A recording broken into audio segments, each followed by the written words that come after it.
Oh! Fucking people. Fucking people. So anyways, okay, that's working. So let's start this. So I'll just start, when I upload this to Twitch, I'll probably start it right here. So just pre-warning, I did review for this pretty quick, and I found a lot of interesting things. And this is kind of going to be like a little bit of my newer way of reviewing, which may not seem different to some people, but I'm going to do a lot less focus on like every single matchup, every single fight. And we're going to go into detail about other stuff that I find more interesting than rather just like watching a dive comp happen and just be like, oh yeah, I'm just going to be like, yeah, dive happened, yada, yada, yada, move on. Also, like I said, I covered this, I don't want to say quickly, but my old reviews, I would go through 3 or 4 times before giving them to you guys. This one I went through like once and a half. So if I missed something, I apologize. I'm not going to say this is going to point out every detail, but hopefully we get a good chunk of them. So let's start this. To lose a little bit of a momentum. Right. Get out of here, casters. Shut up. Here we go. Start up.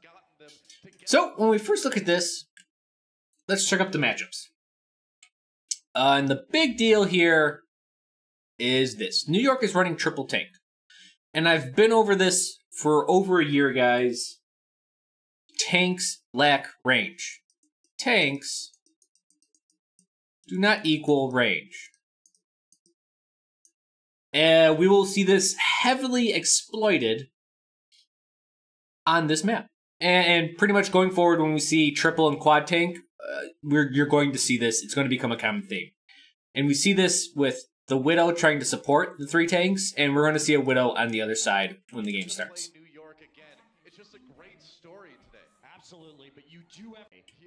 So let's, come on. We're not on King's Row yet, not quite yet. Let's get the stage 1 finals going. Ooh, y'all. We'll just keep it there. So they're just vying for position, the normal stuff. Yeah, they are running 2 supports though. Meanwhile, New York Excelsior Widow doing Widow things. On their flex support, which is a strategy that we've seen this New York Excel team use more than any other. True. On this map. And we're going to see something that very few teams do. They are all committing to the left side. We very, very rarely see something like this. And what happened was, look at this D.Va. The D.Va actually stays here, disconnected from her team. I don't know if New York didn't understand this or what happened, but New York, I don't think, understood the threat of, oh god, there are 6 peoples on that flank. She does get hooked right here. D.Va did get hooked, and now she's trying to get away. Completely devoided from her team. So this is a huge deal. I don't think I've seen this yet in Overwatch, where all 6 players stick to one side. And this is actually quite important. So, for the people that have been here for a while, did you see what they did? Does anyone see what they did? Did I say right side? I meant left side. But what do I tell everyone all the time? If things get tough in a game, pick a side and cleave towards the center. Right? Pick a side and cleave towards the center. Usually people do this with 1 or 2 people. It's like a small flank, but they did this with the entire team, and I don't think the D.Va understood how ridiculous of the situation that is. You're going up against 6 people, you have to get out of there. In fact, this entire point is going to start because Mako was out of position at this point in time. And it was pretty much here. In fact, I would actually go back 5 seconds or so. At this point, when the tanks notice no one is here and they're all going around the side, the D.Va needed to get back. She needed to be out of here right now. Everyone in Overwatch has made this mistake, and like 90% of the people that ever play Overwatch are going to continue to make this mistake. Is that, here, let's go to Facecam. People believe they're out of position when they die or 5 seconds before they died. The truth is, you were out of position probably 15 to 20 seconds before anything happened. You were in the wrong spot. This is such a case. Everyone was going left side. Get the fuck out of there. You can't take a 1v6. You just can't. You cannot. You have to get out of the position immediately, and to get the only way to really deal with this, and New York does do the right thing, as we're going to start seeing soon.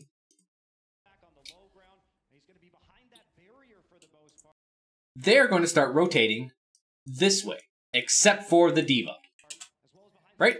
D.Va, right there was like the second chance. She could have got out of there then. She didn't take the choice. D.Va just stood here, got hit. And so this is the opening they need. Now that they put pressure on this side, they can see everything that's going on, and they start putting pressure again from two paths. Also, they had the information. They knew where London knew where their widow, where New York's widow was, but New York's widow had no idea that, you know, Birdring was just gonna like pop up and take a shot and stuff like that. But one thing I actually wanted to talk about was I've never told anyone where this idea came from, and I'm just trying to think of the best way to do it. So it comes from fighting.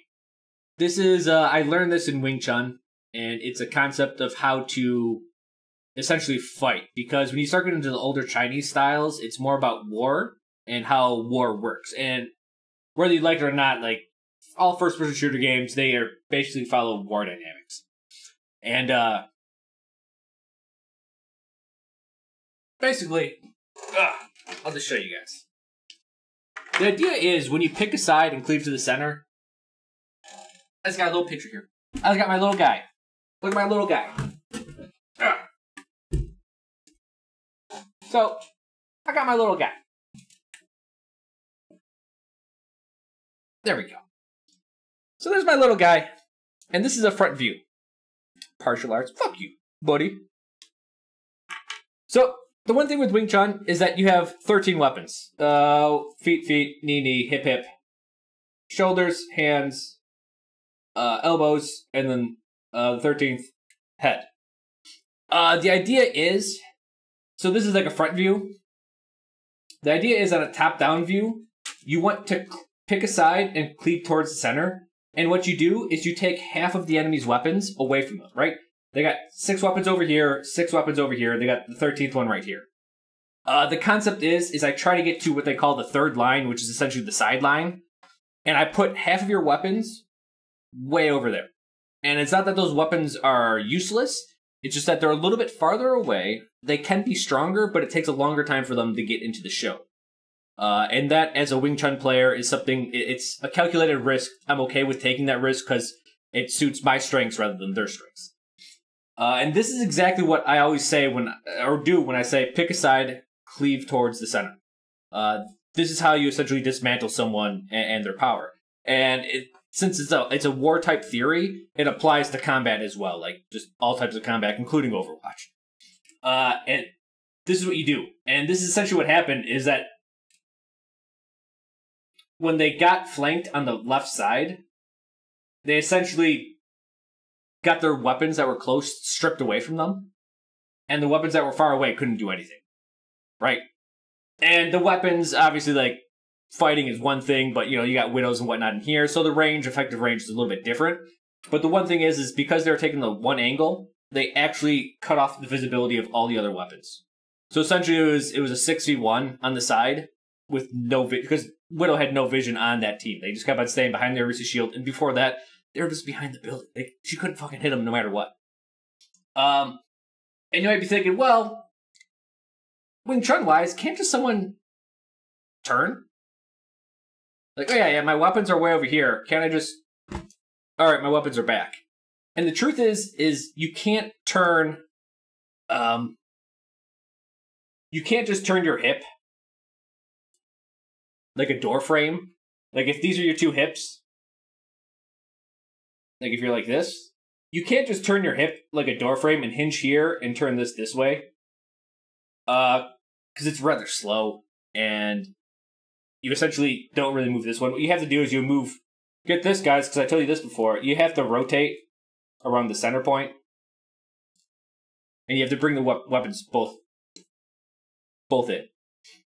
And they didn't do this, right? They rotated, but they rotated one side. They didn't rotate the other side. The D.Va stayed still. The other guys rotated. They lost the D.Va, and in War Theory, like now it's a 5v6. You're outnumbered. You're going to be on the backstep. So yeah. Wow. Oh, that's the wrong one. So that's what happened here. Out of position by like 10 to 20 seconds. Got a weapon stripped away. And then now, not only did they lose the D.Va, I gotta move this whiteboard, they also lost their Widow because of this. So now they're down essentially 2 players, as far as I'm concerned. They try some drastic measures here, but at this point it's just like they're trying to stall, try to buy anything. But the really nice part about taking this flank, look at this. Because of this lower ledge, Mercy has free reign to res whoever she wants with little to no fear, right? She's not going to get sniped, nothing bad's going to happen. They can use this edge to basically zone people out. The Junkrat's right here, so if you come over the edge, you're going to be taking some damage. If you don't come over the edge, well, guess what? Mercy's going to res everything. So you see D.Va still trying to do annoying stuff over here. She catches a Junkrat grenade. That's pretty much over. And now that they secured a numbers advantage, they start collapsing. They started collapsing from all directions. Essentially from here, this way, and this way. And as we see, New York is just slowly and slowly getting choked out and surrounded. This was actually a very, very nice slow push. We see them lose a couple more. So at this point, they're all going to try to be retreating to essentially reestablish in the next point. And this Junkrat Riptire just prevents that. And this is essentially the next just fundamental thing of Overwatch, is that you need to make the other team pay for any distance they travel. That's a good hook there. So the enemy team died. So the offense needs to push up and make the enemy team be subjugated to the choke points. Right? There's one over here, or this one if they take.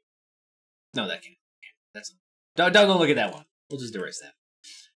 And at this point, you're like, oh wait, the offense has to go through a choke point to an already established team, or the defense has to go through a choke point, an attack in an already established team. It's almost as if the attackers are now in defense, and the defenses are now attackers. So this is great, right? The advantage is clearly on London's side, and this is what you want to do. You always want to push up to a choke point, and now every single step these guys have to take, hey, they have to fight for all of this ground, which slows things down, and it leaves chances for the enemy to make a mistake, which you can capitalize on to take the entire point. So you see they all regroup, and this is good, like really good on New York's side that they all regroup and then start doing this. They all push out, and now they're just they all came through this way or underneath. I couldn't see, but they're all essentially in this direction, which is great because now you can mount a proper defense. Oh, except for that Junkrat, he's over there.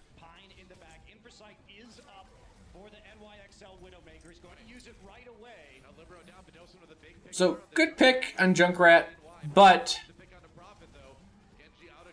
we start seeing Pine do some stuff. And this is that whole rotating as the enemy pushes in. You don't want to rotate before or after the enemy. You want to rotate with them. So as the enemy team, as London moved in, this is a really good angle. As London moved in here, the Widow rotated with them. The issue here is that as normal players, your timing will be off, to put it more or less. It's not going to be you're not going to have the best timing as a guy, as a player that just plays it normally. Professionals have really good timing, or if you practice a lot, great timing. But essentially, you cannot rotate before, because then they're just going to go, oh, you're out of position, you're dead.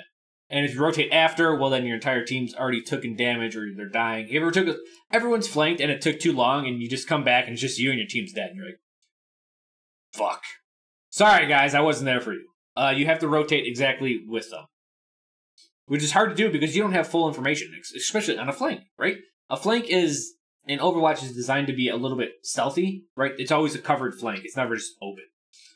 Because of that, they lose sight of you, so it's easier to flank. But at the same time, you can't flank as easy on them because you can't see them rotate. It's done by intuition, sound, or your team's like they're pushing in. But you gotta hope that they're actually pushing in and not just sitting there trying to do poke damage. Yeah. So, timing is rough. It's actually, I think, is probably the hardest skill to get, and it's almost impossible to teach. You just kind of have to feel it. So, we'll continue. What you get with Pine, though, he flanks around the backside of the London formation. Yeah, and if you actually watch this fucking clip, this guy. Not many Widowmakers would go for this play. Yeah, but Pine would. And he just absolutely nails it here. Even the machine gun. What a flick. And another one. Beautiful. There's not a lot you can do about that. Alright, if someone that good decides to shoot everyone on your team in the face, you just kind of have to deal with it. So, D.Va saves her teammate, but not that teammate. And I think this is a really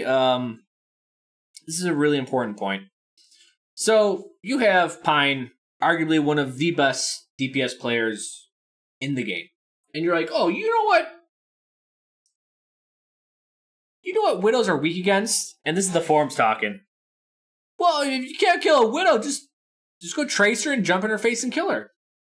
So here you have one of the best Widows in the world. And you have Birdring, who is a phenomenal, one of the best hit scan players in the world. And the Tracer is not challenging her at all. They're just sitting there, buying time, keeping them busy. But notice, did not actually show the face, did not do any of that, didn't challenge. So this is the amount of respect you kind of have to happen to be at this level, and this is respecting the hero, and you're playing against the hero, not the player. Because at that point, you're like, well, if this guy plays perfectly, the Tracer will die. Even if it seems difficult, for a good player, difficulty is just a challenge. It means you're not good enough to do it, but I am.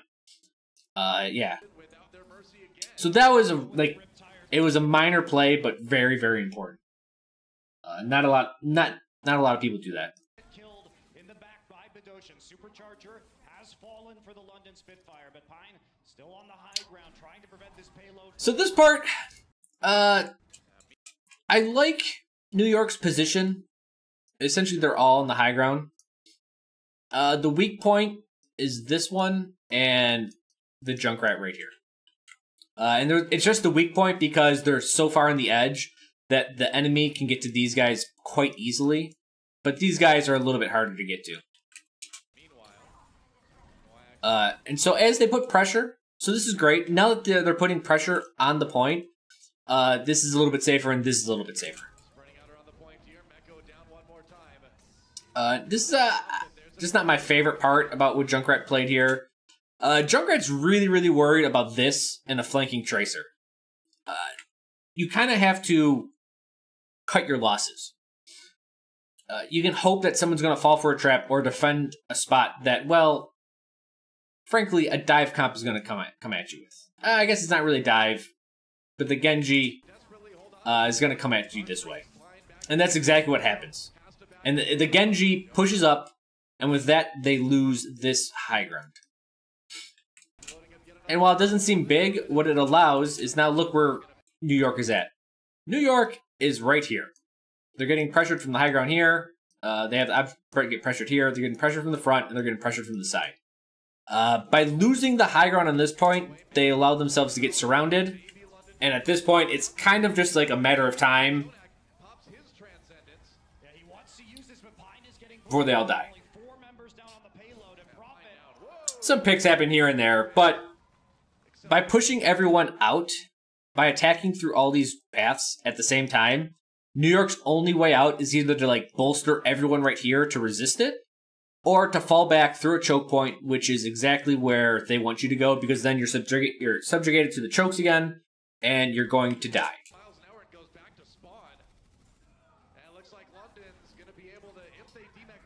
So here we go. Alts come out. So now Pine onto the McCree for this last point, trying to cut off this dive composition run by the London Spitfire. Expect more of these. So here we go. And this is the act, because up until now they got stopped once on point 2, just because Pine decided to kill everyone. And this is kind of where London does hit a little bit of a wall.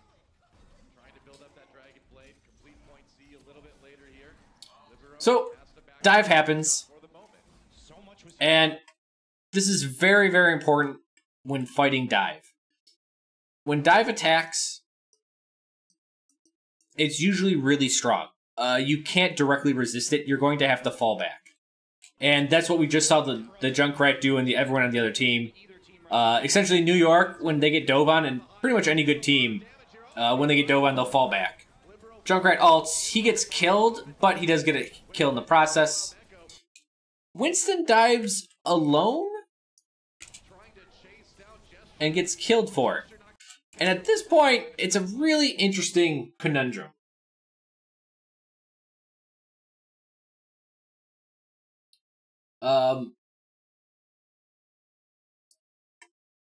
So, D.Va's demeched at this point, so I don't even consider her in the game right now. Winston's dead.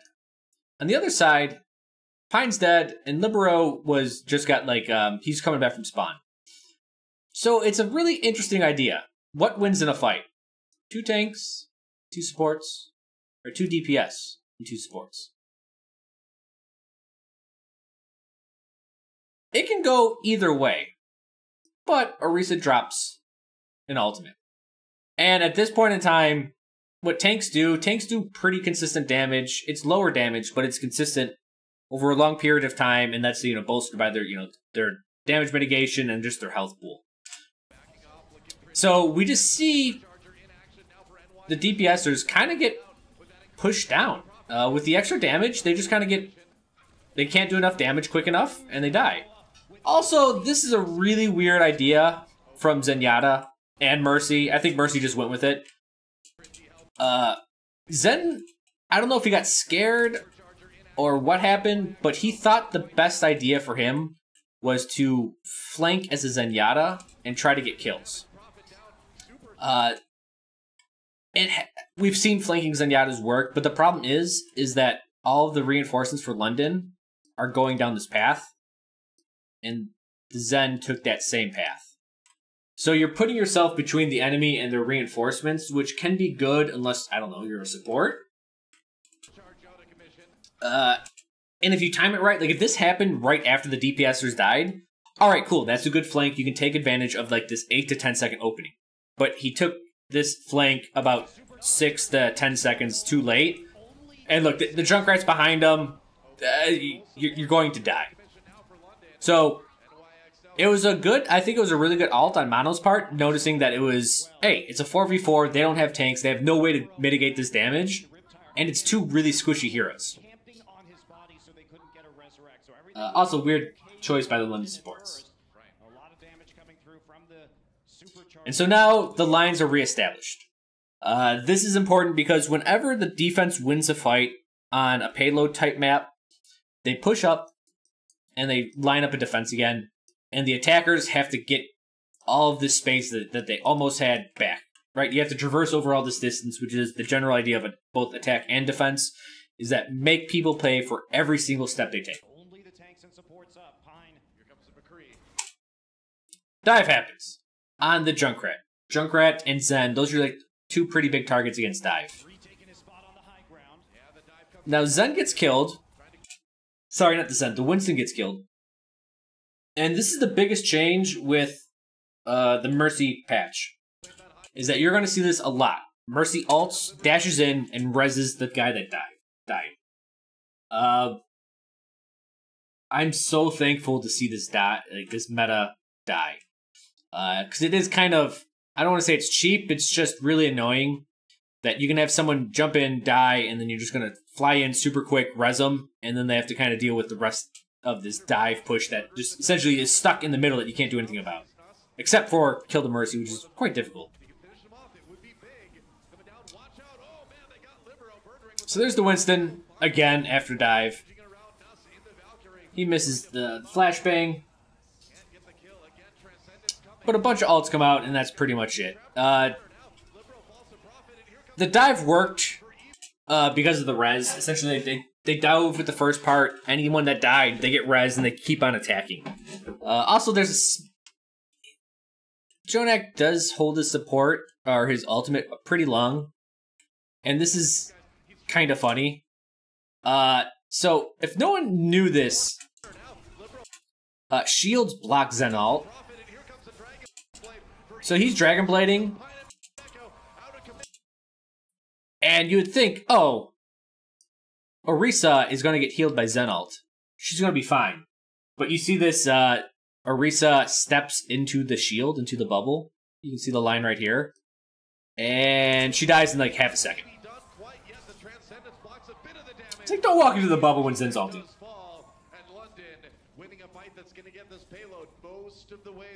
And New York, I think, is holding on to their support ults just a little bit too long, Noah. That's the second fight we've had where both teams have used all support ultimates, but London has come out on top.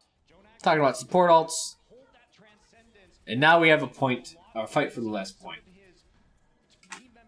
Also, so I don't know if anyone saw that, but here's Zen shooting at the other Zen. So this is right there. This shit happens so goddamn much. I guess the Zen's over there.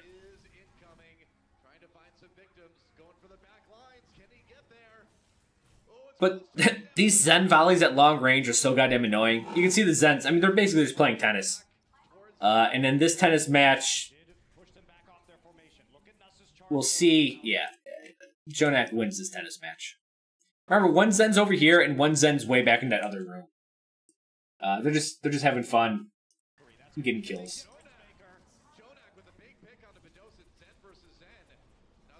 High Noons come out. Catches nothing, just the zone. And dive is called. And remember, so for those that don't know, where the hell's my mouse? Dive is usually dependent on the tracer. We're going to see the tracer. She's going to be right over here.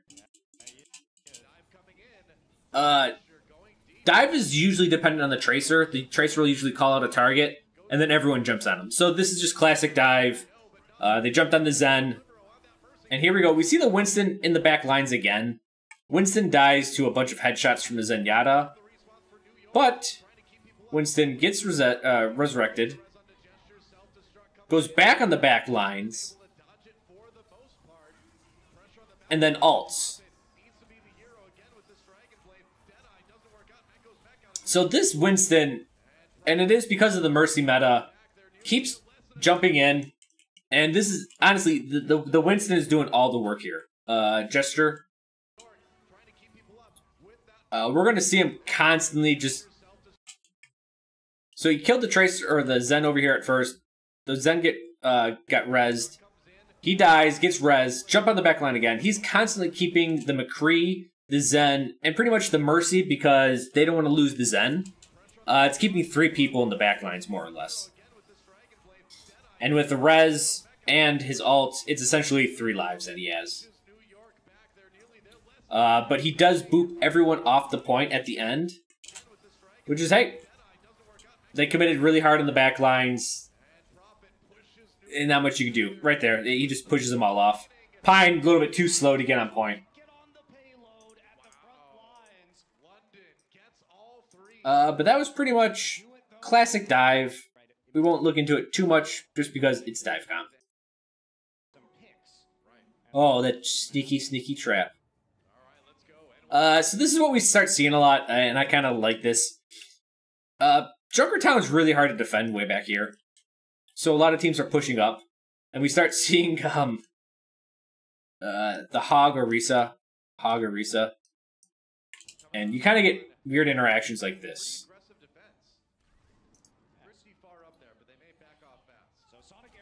hook, halt, hook. All right. So, while it does look like they traded, the big deal is that London has a long way to walk. Also, she burned the res in the Zen. Gesture now has a very, very long way to walk. While Jonak, he's already there, right? So, this is definitely favoring offensive spawns when you trade picks like that.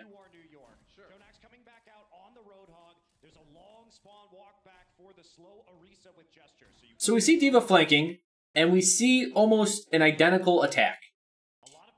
The big difference is that as New York is all flanking left, London is putting up a stronger defense, but Jester is too far away, right? He has to walk across this entire point to get over here. And that means they have no shield tank. Right? They got a shield tank and they have Hog. Hog can kind of absorb some damage, but it's definitely not no shield, and it's not even a D.Va. So all these guys are over here vulnerable to pretty much any sort of damage. And their escape route is covered by Pine himself. So Pine is cutting off the angle of retreat, and there's the Orisa finally, but they've taken a lot of hits. Right there's another one. And now everything else is open. So while that first pick seems really inconsequential, like, oh yeah, the Orisa is going to get back in time. The truth is, no. Because they defended the far flank, Orisa had no chance to get back into the fight. They actually needed to pull all the way back and guard over here. So that's, it's a really big issue. I don't even want to say it's a little bit on London's part for not defending back here with the team, but also a really good part on Pine's part, where he stands here and he cuts off the retreat that way. And here they go. They're trying to defend, but they're coming through a choke point, and you're going up through a choke point against a Junkrat, so it's just not a good time. And this creates a very, very strong stagger for New York. You can see London trying to retreat, trying to get out, and all these picks are just adding to the stagger time, and overall just allowing New York to get really good control on the second point.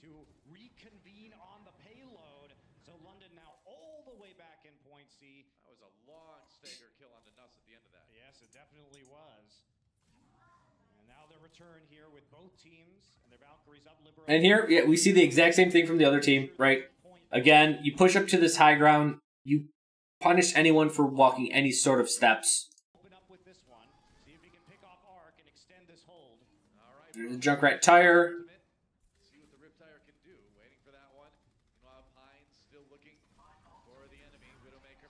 Gets a pick. So, good tire. And then we see London try to just bully the enemy team because D.Va's low, the Hog's low. Widow just got res, so they're going to try to push, try to just get this corner back because you want to get this corner. This is all vying for positioning. You're not even looking for kills just yet. But this happens. And this is kind of the start of the end. With D.Va demect, and then Orisa essentially try to commit forward to protect her. Orisa gets picked, and that kind of just starts this ridiculous stagger. The Hog did incredibly good work there, and this is why even if Hog gets nerfed, Hook is still one of the strongest abilities in the game. And that's it. That's all it took was one fight to get that point.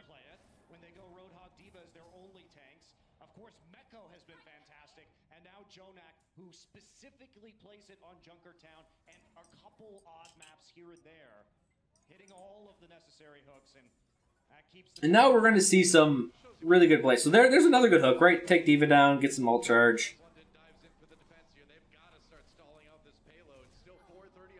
Zen.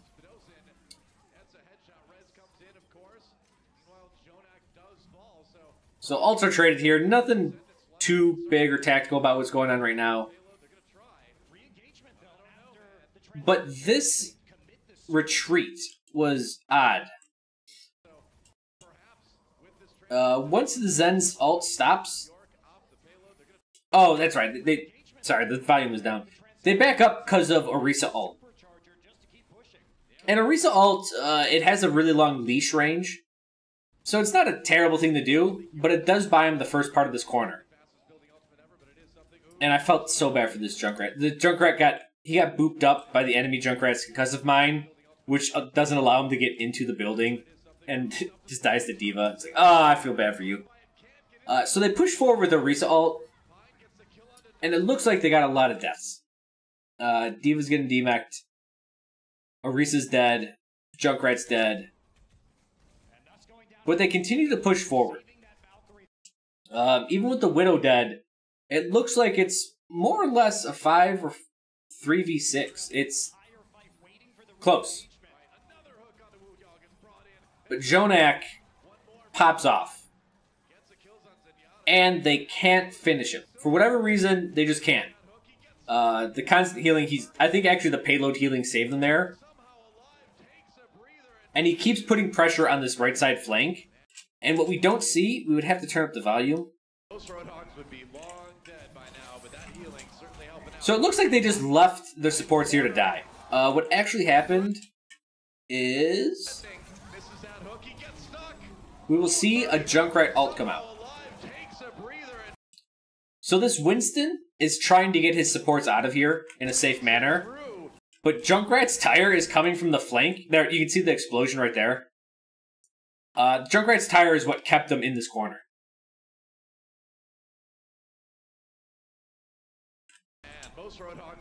So Winston has to get out. He dies, but the supports are toast.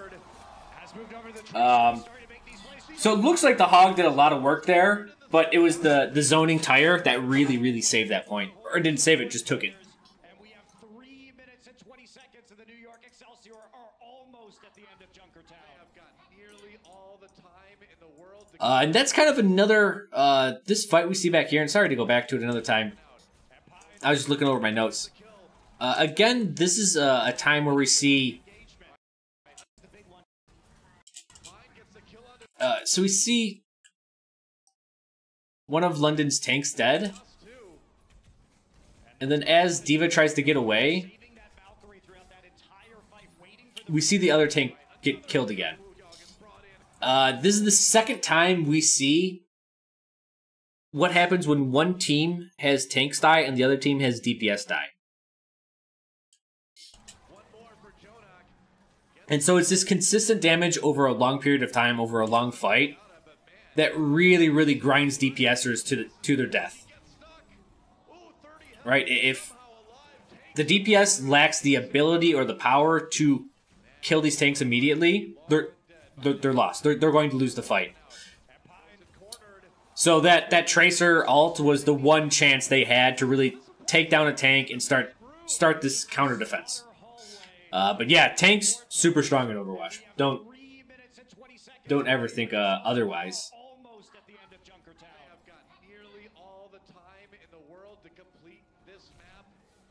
And now this is a little bit harder to see just because of the camera. They're focusing on the Roadhog. He's keeping the right flank good. We see a bunch of ults come out. The Junkrat, he's busy, and the Zen's busy with the Hog.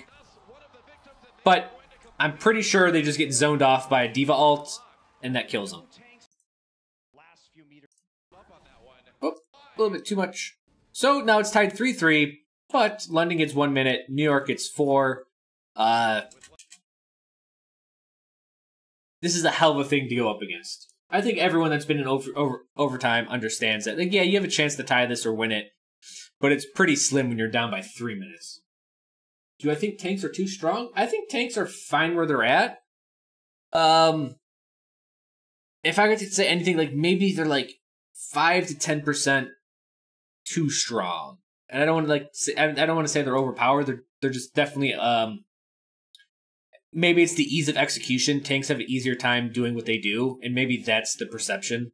They may not be 10% stronger, it's just that what they do is easier to do than what the DPS does. So it's hard to give a full 100%. Yeah, tanks are strong or not. It's they can do some good stuff, and it's hard to challenge them sometimes.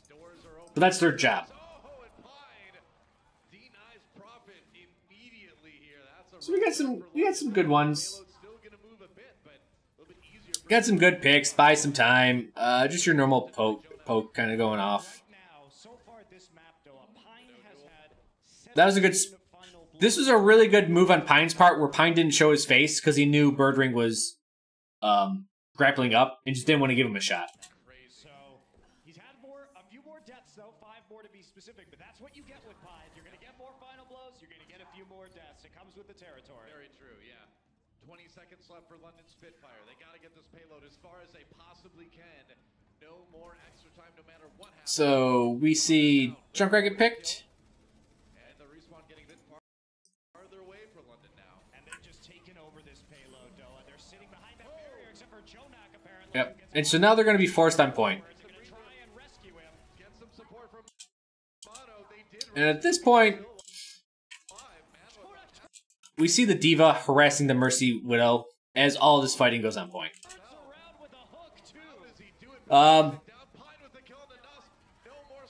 Yeah, it was just really good part. And we see Pine doing work over here. Birdring, though, doing just as good work. Tires, all this stuff's happening. And while this looks really amazing, we all forgot Pine was in the back. And that's really what this whole point is about. So what we don't see is this. So, I believe, let me just double check.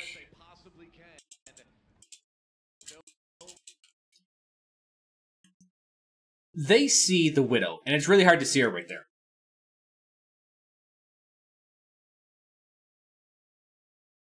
The big thing here is Hog calls out this Widow. And I think it was mutual. They saw the exchange happen. But what you just saw right there, for a brief second, and this is incredibly important, Birdring is seen crossing mid. And who sees this? The D.Va did. So D.Va's like, whoa, whoa, whoa. Widow, you're getting challenged by the enemy Widow. And this is an incredibly humble and just smart and tactical thing to do. And most people on the ladder, if you're like, all right, a Widow is coming to challenge you. You know what they're going to do? They're going to go, all right, let's challenge you. And they're going to do this Widow 1v1.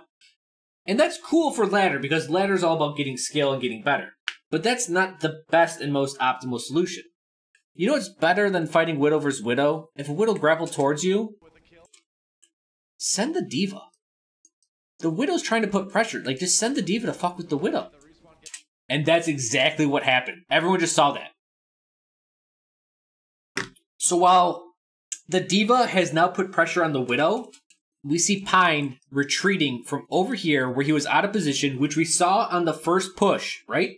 We saw the D.Va was out of position and stayed over there too long and lost because of it. Pine is now going from here, going to move over here to avoid the Widow fight so the D.Va can. Now that's huge, right? Am I crazy to think of this? So why do I think this is so huge? Because you have one of the best DPSers in the world, one of the best players on Widow. On the other team, you have another one of the best Widows in the world. And what he does is he goes, oh, that could go either way. I want to win this point. It's not about me being better than them or about being good. It's about doing what I have to do to win the game right now. And what I have to do is yield to the Widow, send in my D.Va, and I'll just worry about other targets. You don't see that on ladder. And of course, there's not that good of teamwork or that communication. Most of the time, you'd be like, oh, Widow's challenging me? Yeah, fuck you, Widow. Come on, let's bring it. Let's see who wins this. That's risky, right? That's a coin flip. If both people are equally skilled, which I'll assume at this level, I would say Birdring and Pine, I would say it's 50-50. So why leave 50-50 to that chance? Like it's a bad gamble. It's a really bad gamble. Sometimes you have to make that choice, but in this case he didn't. So send the D.Va. It was a very humble move on London's part to do that. And we'll see the outcome. Because as the D.Va's giving Widow hell, Widow is putting damage over the top. Right? Widow essentially has free reign. And now if you look at this point, if we just pause right when this happens, like, what do you think about this? We're like, well, we got Mercy's on Hog. They're on point. We got a Orisa here that's a little bit away from her team, and the Mercy's over here, and she's trying to heal them. And over here we have a D.Va versus Widow Mercy, and that could go either way. The D.Va probably won't kill her. But what if I told you, oh, they got Pine in the background, and he has free reign?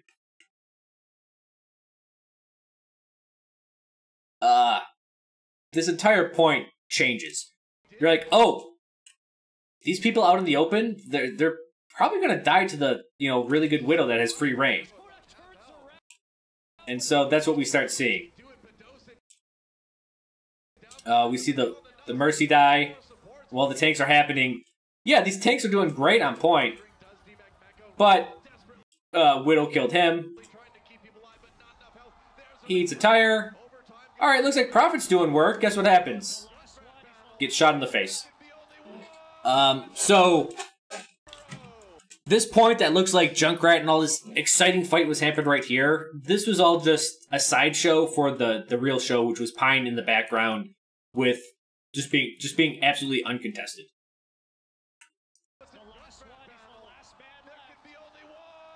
Yeah, everyone says Libero. Hey, Libero did so good on that point. Fuck you. Pine did so much work on that one.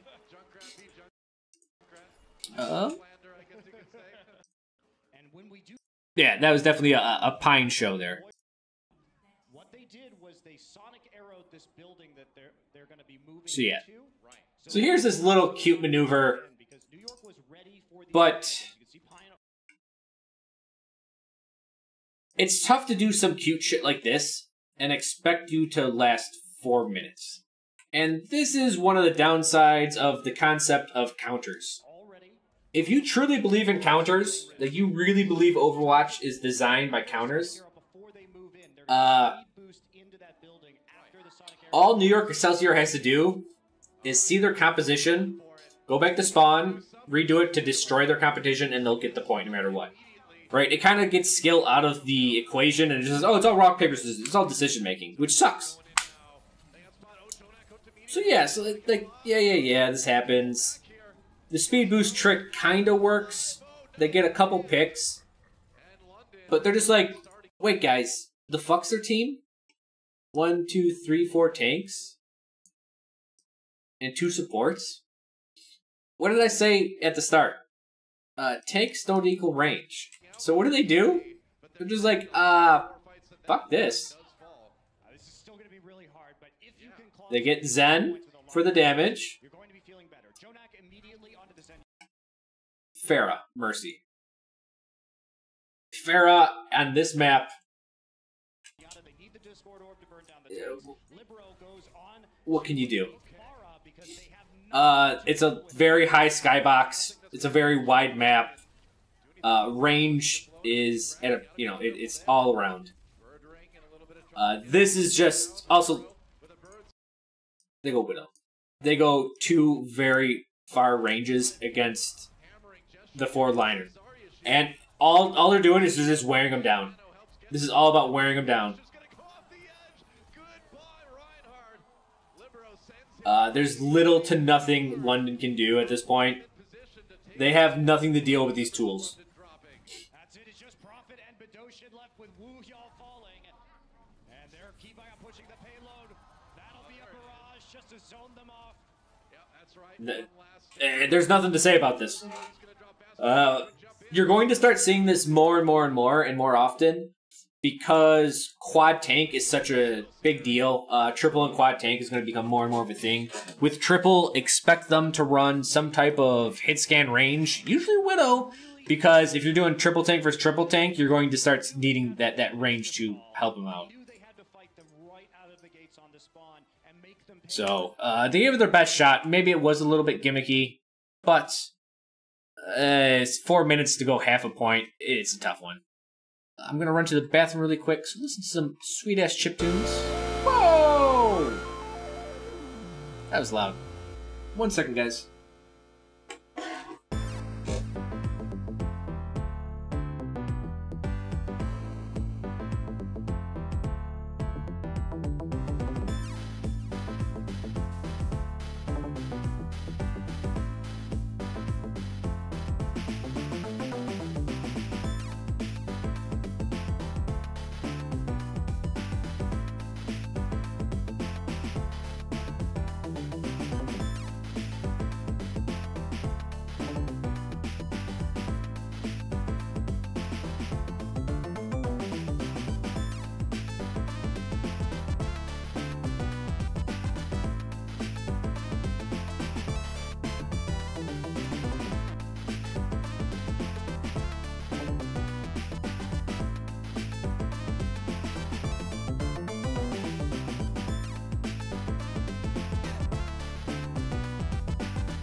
Alright. What song are we on? Yeah, it's a good song. A couple questions.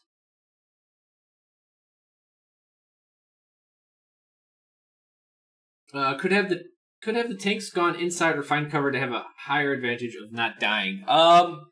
No, because they were on defense and they have to essentially, and because the cart only needs to be pushed so far. The Pharah. Let's go to camera scene. Pharah's biggest strength is when you're coming through a choke point and there's cover right here, so you can't shoot at her, but her rockets can splash you. So while the tanks may have been able to go inside, like right at that choke point where there's the two buildings and they got to go through them, maybe they could have found some cover in there and used their shields to like mitigate the damage, but they have to get on point. And if their shields ever go down, they're meet the Widow. As they're just sitting there in the choke point, even with a Reinhardt shield, the Pharah is going to be right above and start taking shots as soon as the Reinhardt goes out too far. It's at least on Junkertown. That first point it's tough. It's really tough for tanks on defense. It's because it's so wide open, there's so much range, that if you don't have support and a tank just kind of dives on you, they're going to be disconnected from the team. So if you have more numbers and they dive on you, he dies. There's no chance to support him. The team kind of has to start move together. Yeah, so range, again, or tanks don't really have range, so that's an important thing. My genius is fine. Potato says, why are we seeing more quad tank if it's easily counterable? It's not easily counterable on certain maps. So on Junkertown Point 1, that map breaks the mold for a lot of things, right? It's just huge. There's very little cover once you get past those two houses. There's a lot of space. There's a lot of airspace. So when you commit to 4 tanks and no hit scan, if they run a Pharah, there's nothing you can do. Like, you can try to jump a Winston at them. You can try to fly up his D.Va. There's not much you can do about it, right? And if you do 4 tanks, we see a lot of Lucio because you want the movement, because they're short range, so you just actually want to speed boost and get on top of things and kill them. Problem is you can't speed boost that way. Nothing you can do about that. So you lack the... Even like if there was a Zen, you could discord and maybe hit her with projectiles, but that's still going to be tough, especially if she's getting healed by Mercy.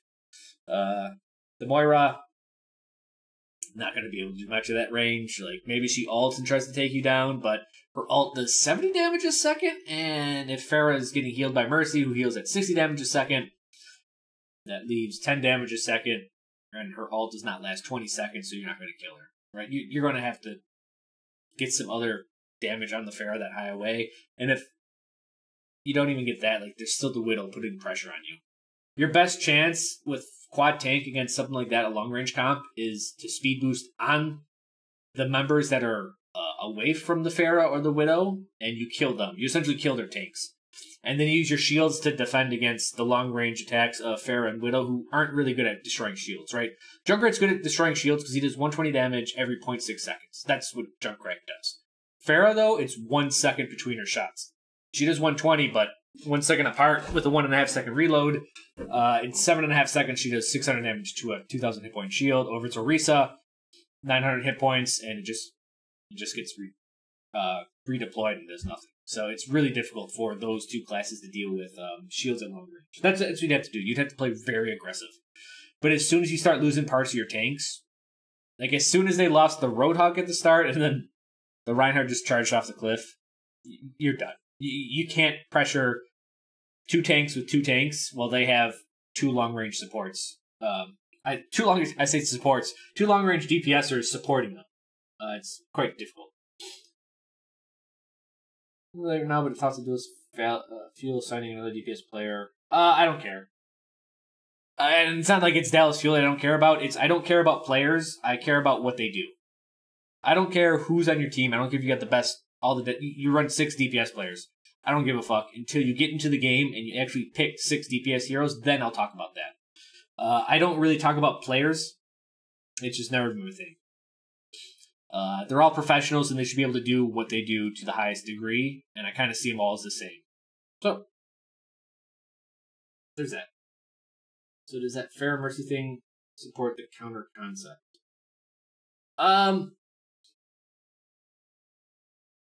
Does it support the counter concept? It's a very difficult matchup, and if you figured out how to play against that with tanks, you're in an extremely strong spot. If you found a way to play 4 tanks against long-range heroes, it's pretty much unstoppable, right? That's one of their big ones. Because you'd then have to go up against close range, which is one of your strong suits, but they'd have to run like a Reaper, or it'd be like Reaper, Junkrat, Zen, and try to burst through your tankiness. Maybe Tracer, but Tracer, it depends on the Tracer. Yeah. Triple tank soldier, if it used to be the meta when I played it there. Yeah, you can do triple tank soldier, right? That really helps you against any type of medium to long range things, but you still would lose against the Widow. And the thing about soldier that people don't understand is that the difference between McCree and soldier is that soldier, while having healing and sprint and yada yada yada, he has 25 shots at a clip. McCree has 6. Well, it doesn't really matter too much to people. They're like, yeah, whatever. Think about that conceptually. As a design choice, if I have a character that needs to shoot 25 to do enough damage to some guy that shoots 6, what does that mean? It means the soldier has to be out of cover. While the McCree can go around corners, he can go pop, pop, pop, pop. He can peek and pick, stuff like that. Soldier has to be constantly in your line of sight and get damage done. So the issue is if they run Pharah Widow and you have a soldier who then has to stay in constant sight, well, if the Widow gets an angle, the soldier could die. Your shields have to be up constantly. Can you get enough damage on the Pharah? Is she too far away? Stuff like that. It's not as easy as you think, but triple tank soldiers, it's strong. It's very strong. Your thoughts on triple tank and a Doomfist?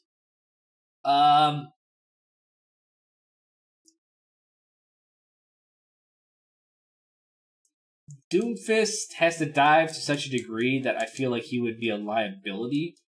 I mean, you could try to run triple tank and try to protect him as he goes in. But as soon as he dives, if the enemy team backs up, like your team has to be on top of them with the Doomfist. They'd have to play with him. And if he doesn't get them, then you're in a really bad spot.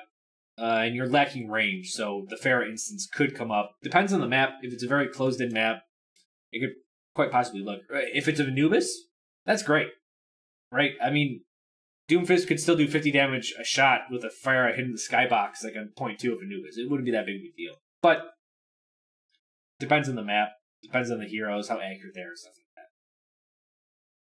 Let's go to the second one. So I guess I was watching this a little bit. I'll say it. Here we go. Indeed. Well, no, you have evolved. And they don't have an ISIS, so Oasis. God damn it. As we look at London Spitfire, we can ask the question, why aren't they that good on Oasis? I think one of their So let's wait till they get out, and then we can see the team comps. Alright, so we got them. Okay, they both changed to Mercy after Lucio boost. So we see, and this looks like it's close to a mirror matchup. The big difference, Tracer, Junkrat. Control for the fact that they don't. Oh, right, New York. So New York goes, actually, it's a bigger difference. The Orisa, as compared to the Hog. So they're going to go for this thing where they just kind of turtle in the corner. My genius is finally ready. And deal with that there. Evil Toaster. Oh, Gunrun Trigger gave a sub. Thank you, Gunrun. Thank you, Evil Toaster, for existing. So, as New York plays the corner, it opens up the high ground to New York, which is great. This is cool. This is a very strong angle.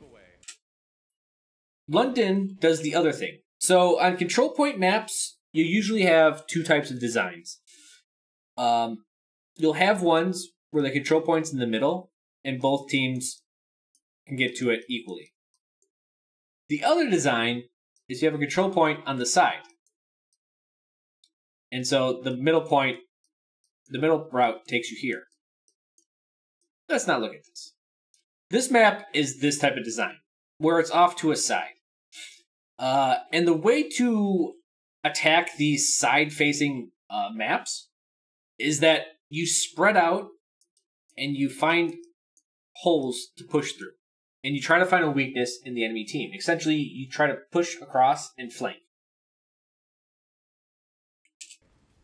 But we see New York stick way too hard to their guns.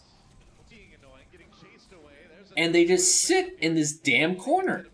That's it. They just sit in this fucking corner. And I'm actually, like, a little bit upset that they're doing this, because once McCree flashbanged the D.Va, put some damage on it, and this D.Va came up, they now own this high ground. They need to rotate onto this high ground with these two members, because as these guys rotate, this is weaker. Whenever you rotate wherever you just were, I consider it a void. There's an emptiness there, and it's a weakness.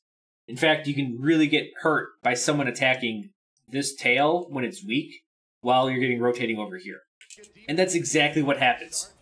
So there's only a Roadhog on point. New York is still sitting in the fucking corner. And what happens? Hitscan flanks them. Right? So they're poking here, didn't find any weakness. Poking here, didn't find any weakness. Birdring pokes over here, finds a weakness, gets the Mercy. Because their left flank is super weak, because they rotated half their team on the point, but no one followed. They just stayed in there. They needed to bully the Hog off the point, but now, once the Mercy's picked, look at how weak everyone is. Orisa died, Mercy died, Junkrat's low, D.Va's low, McCree's low. They're just going to get dove on. At this point, it's just like pressure them as much as you can, and that's what they do. So, very odd choice to only rotate, well, to not rotate, essentially.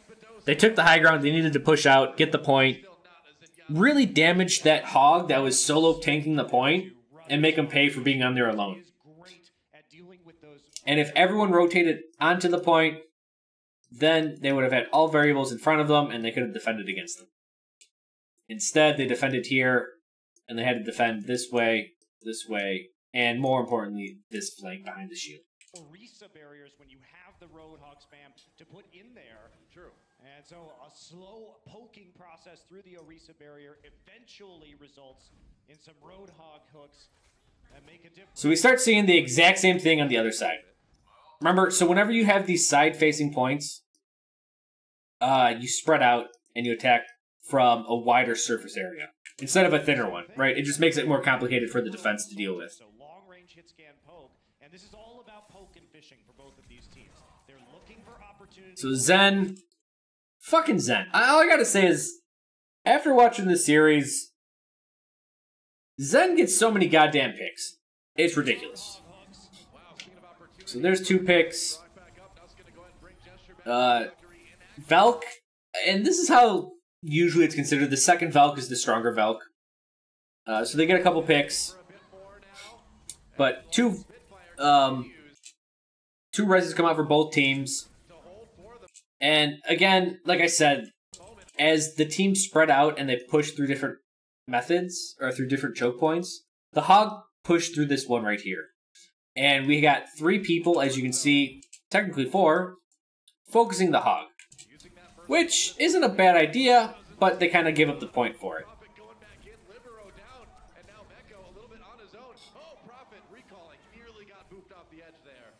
But they managed to get the kill. So what's important is they got the Hog kill quick enough, and then they all pushed out through here as a team. Right? It's very risky doing that. If the Hog takes up too much time, your entire team's stuck in a choke point, but if you can get it and get out, it's perfect. By putting in safe Yolby and running this strategy anyway, unfortunately London has done a great job of countering it. So there's one part that I just want to focus on a little bit. We see New York again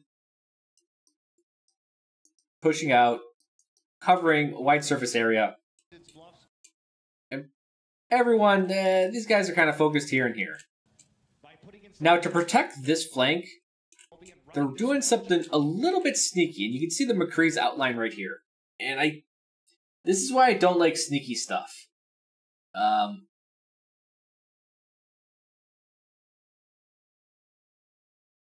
If you're sneaky, all that you're doing is making your main force weaker. More or less. Right? Because essentially it's a 5v6 over here, and you're hoping this sneaky play works. If it doesn't, then you just lose. So they actually put so much pressure that they don't really push out over here. They got, I think that's a soldier. No, it's a soldier.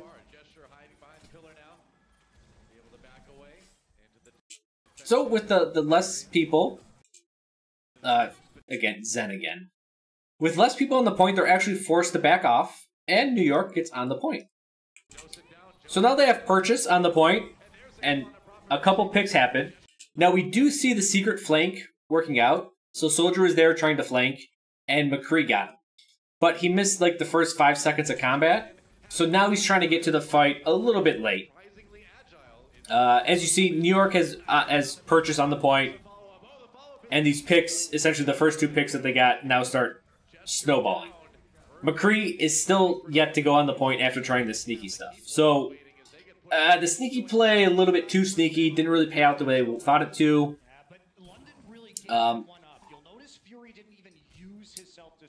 I would be surprised if they expected them to push in, and then Birdring comes from behind and ults them all. You know, something like that. It was a little bit too greedy of a play.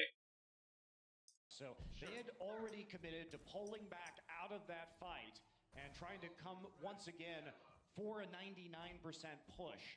But New York weren't baited into that. Jonak has had this transition. So here we go. Again, they're pushing all the way out. You know, large surface area. There's Birdring again, being a little sneaky. Right, he took the very, very long flank.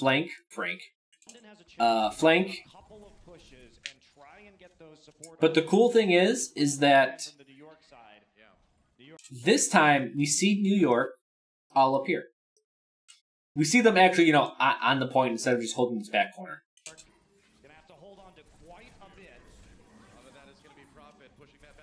So they ult to try to get on point. They do get a pick. Mercy comes out again. Second Valk is usually stronger. He gets the res. And then Soldier's going to ult right here and just kind of zone everyone out.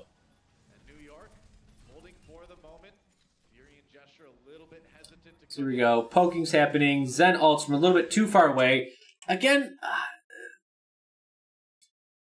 I get that Zen is trying to be sneaky and flanking, but again, it's a Zen flank. It was called out. D.Va found him. Forces the ult out really, really late. And actually, it just ends a little bit too soon. And now that that ended, Soldier comes out with his ult over the top. Well, he does die. He gets enough damage out there. And they can't focus.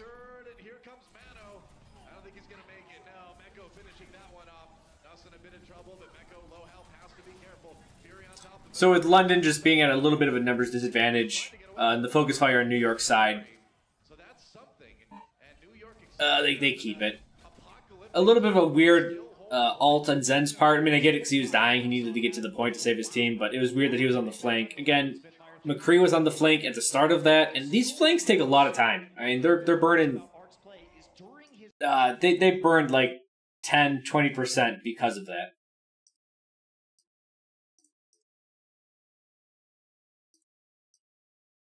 I'm just looking at my notes, sorry.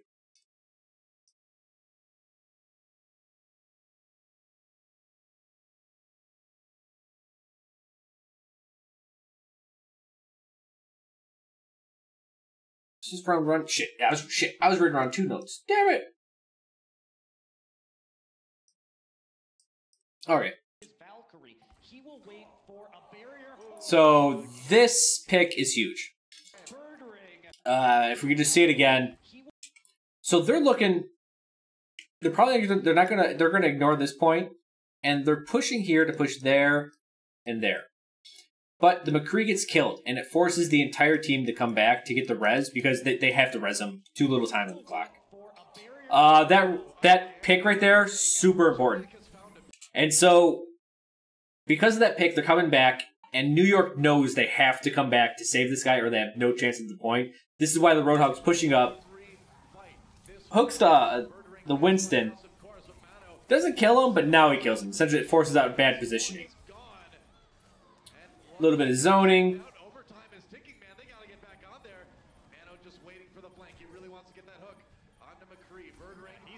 Mercy just gives herself up for that. And this wide flank never got to be taken effect. Right? I mean, they got about 10 seconds to do this flank. This death burns about 5 of those seconds, which means you don't have 5 seconds to go all the way around and attack like you want to. Their push was essentially cut short, and they just were forced to push this way. And it didn't work out. They're going through 2 choke points. The defense is the advantage up on the high ground. And they just kind of lose from there. Also, it's worth noting that Birdring, if you just want to watch this. So Birdring has an ult, right? We can see that. Okay, so he uses it ult. So this is overtime, pretty much at the end. He uses the ult. Watch this. Alright, he has his ult, has his ult, has his ult. Still has his ult. Alright. Alright. Cool. Yeah, still has his ult. Oof. Yeah, still has it. Alright, so that's 99%. That's half the game. Still has the ult. Okay. This is really strange, Birdring. Man, we're kind of getting to the start of the game. We're running out of time, Birdring. Alright. Start of the game. His first ult. Just never ulted. Just didn't ult. 99 to 99% in overtime. Didn't ult. Either he didn't find it, or his team didn't give him an option to find it, or he just, just no chance to use it. So, I'm not saying that contributed to it, but it didn't help. The other big thing that happened here was this last push.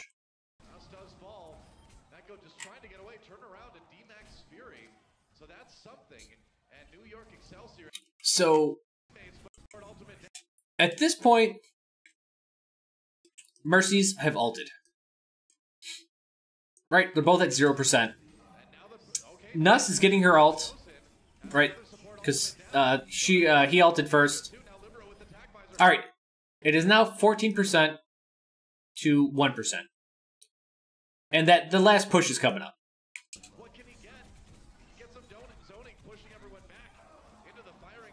So, 2 people die on New York Excelsior sides. But watch the tanks. The tanks are buying time for these other guys to get back. Alright, Meko almost dies, getting healed. Almost dies again. Oh god, he's at 21 health. Still alive. Mecco just trying to get away, turn around and We're at 44%, 60%, and there is two half health tanks. so that's something.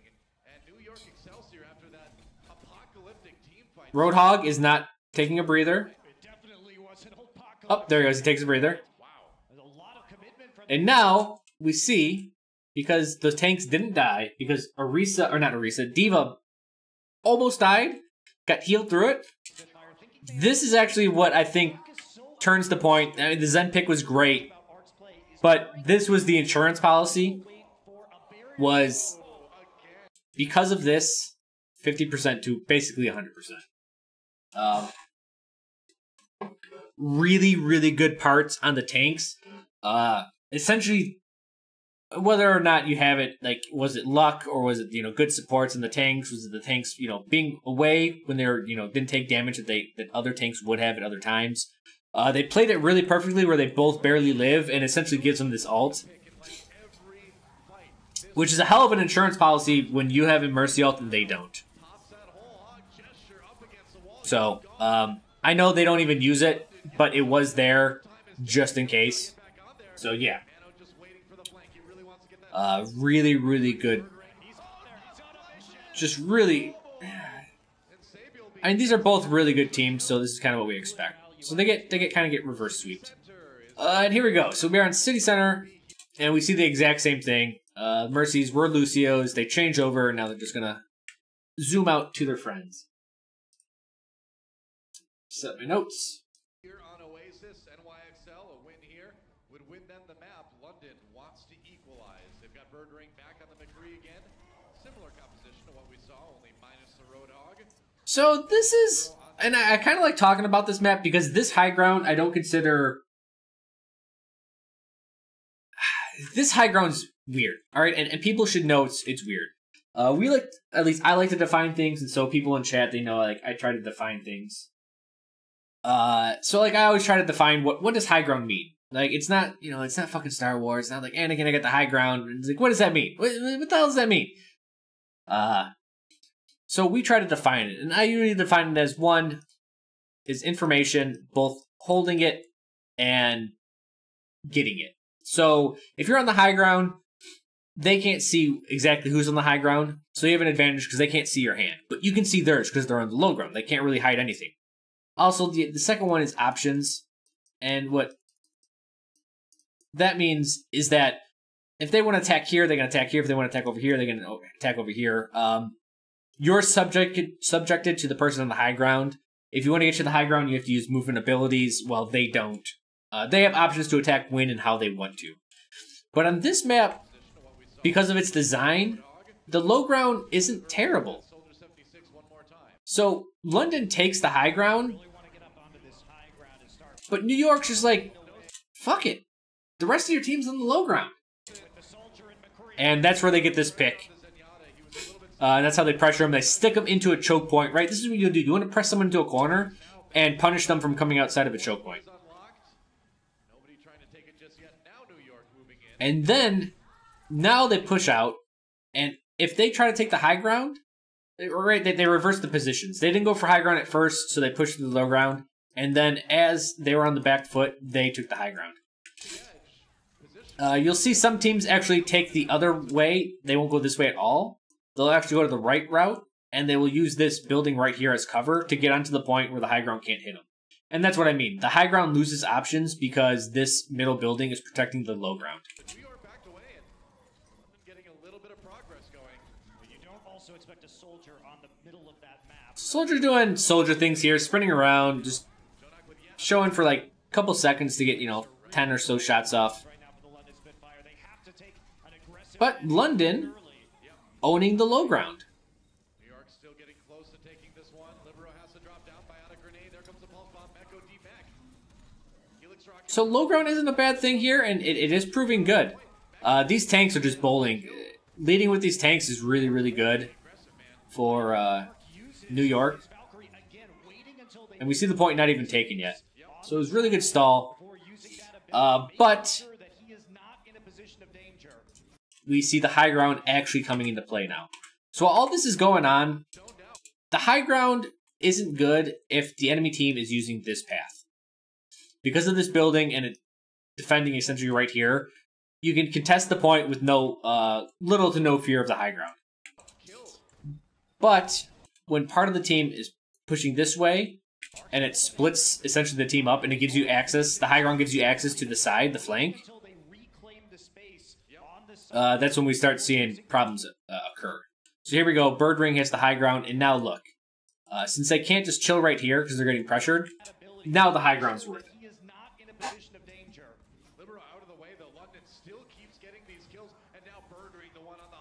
So it's really good positioning that while the enemy took the high ground, they just didn't let its strong suit help them. No.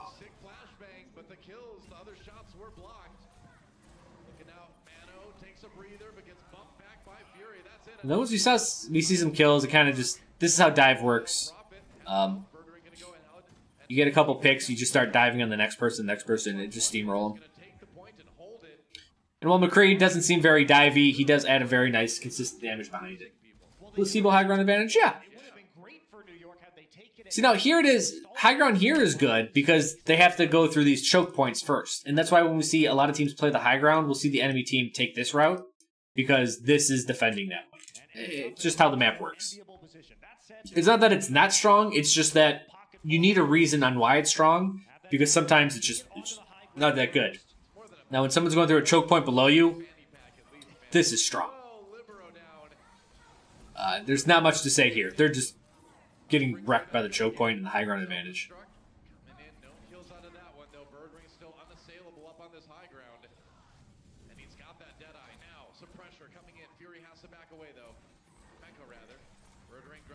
So I think this was a little bit... I'm not sure if that was calculated or what, but this drop, not the greatest.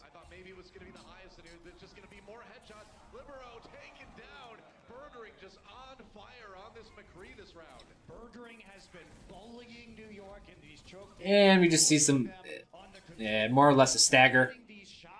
Unless she gets away. Nah, she doesn't. So this is rough. Really big stagger. But that all came from picks at the start. And that's the thing that I kind of try to avoid now is commenting too much on, like, yeah, they get a pick, and then they try to push anyways. Bad stuff happens because you're trying to push with down a man. Now we see exactly what I said before. Teams that hold the high ground, the big way to fight against them is to go to this side and use this building to their disadvantage. The design of the map? I do. This is a very well-designed map.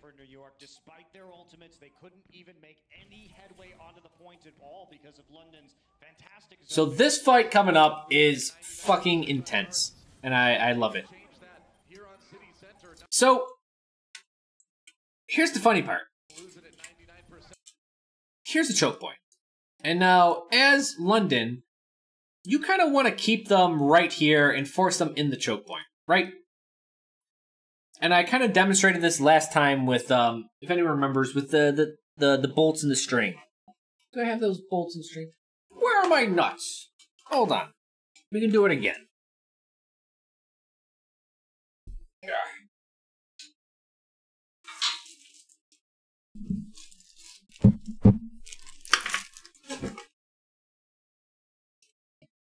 So, and I'll just show you what happens live first. So as New York pushes out to get some pressure on the point, they then retreat back, which, yeah, oh, hey, Winston almost died, they're taking damage. Great, they have to retreat. Yes, but that happens. And London jumps through the choke point, and now they're subjected to the point. It's a weird statement to come back to. Well, I knew that would get your attention. So anyways, I did this little demonstration with, because I've seen teams of all games, and just everyone falls for it. And this issue,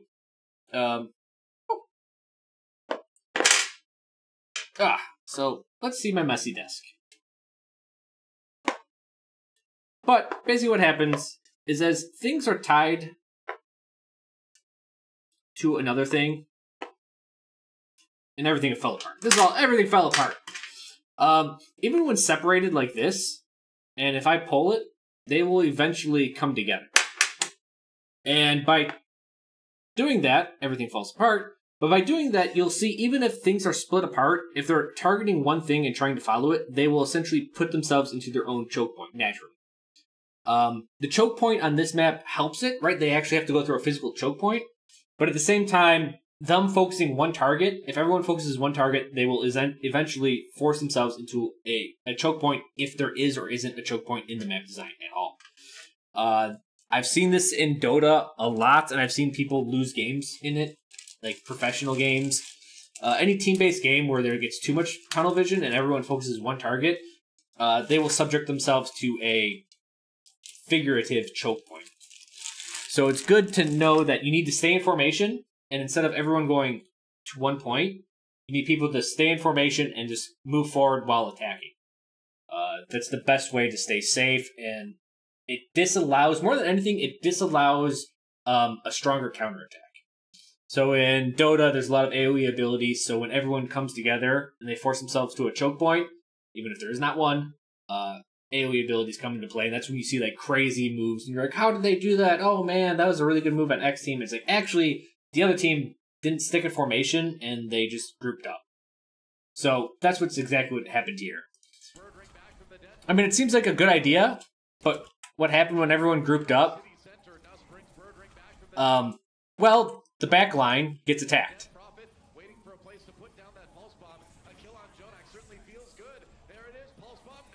And so this point is now going to be dictated by Mano. And Mano does some cool shit. I don't even want to say cool stuff. I don't want to say he got lucky. But let's see this. So, Sabiolbi, he attempts a flank. And he kind of gets found out. And he gets found out by a Winston, and the Winston just smacks the shit out of him. Alright, cool. That's great. They kind of dealt with the choke point, and now London is putting up a defense right here and pushing that way. Perfect. That's what you want. So, Mano, almost dead. He is at 53% ult. Also, in the background, shh, don't tell anyone. Remember the DPS guy? Really talented DPS guy that everyone forgot about because he's dead? Well, he's alive, and your back is turned towards him. So everyone's focused on this Winston. He is juking and jiving. No health. He jumps up, and all of a sudden, what? How did the D.Va get there? That's weird. That's not Winston. So he makes it out. As he retreats, guess what happened? Winston's back, and more importantly, the McCree that's behind him is now back. So McCree gets a really good pick, and the Winston comes back. This is the breath of space they needed. So, the McCree came out this way, got a couple kills. London had to retreat this way, and now we're back up to nice lines, right? There's a nice defensible line, right? Here's some New York people, and they're going head-on, right? It's not a very confusing point. So Sabioli dies, but he did enough work there. All of a sudden, Mano, a Winston, notably difficult to get your ult sometimes, now has his ultimate. So these tanks buying time for the team, and that's exactly what they do. And they flip the point. The fact that D.Va and Winston stayed alive that entire time, a very big credit to the team. More importantly, that res from behind is huge.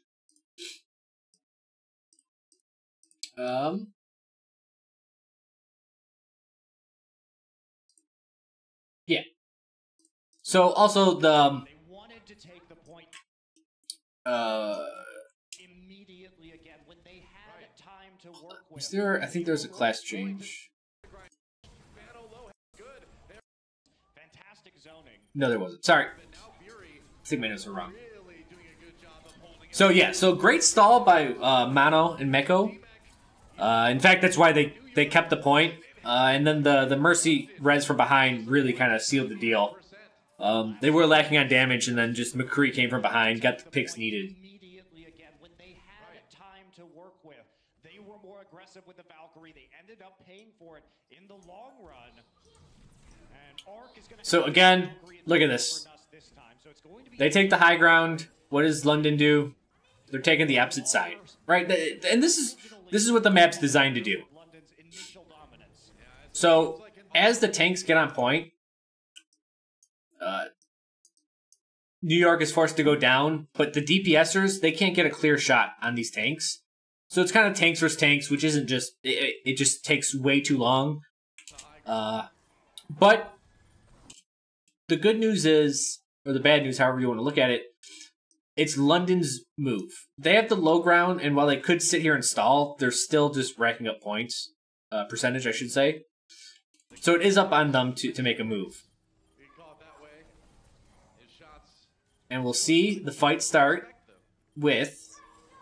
You can see right there, trying to catch somebody as they're coming around the outside of the central pillar. There's just little pokes taking place.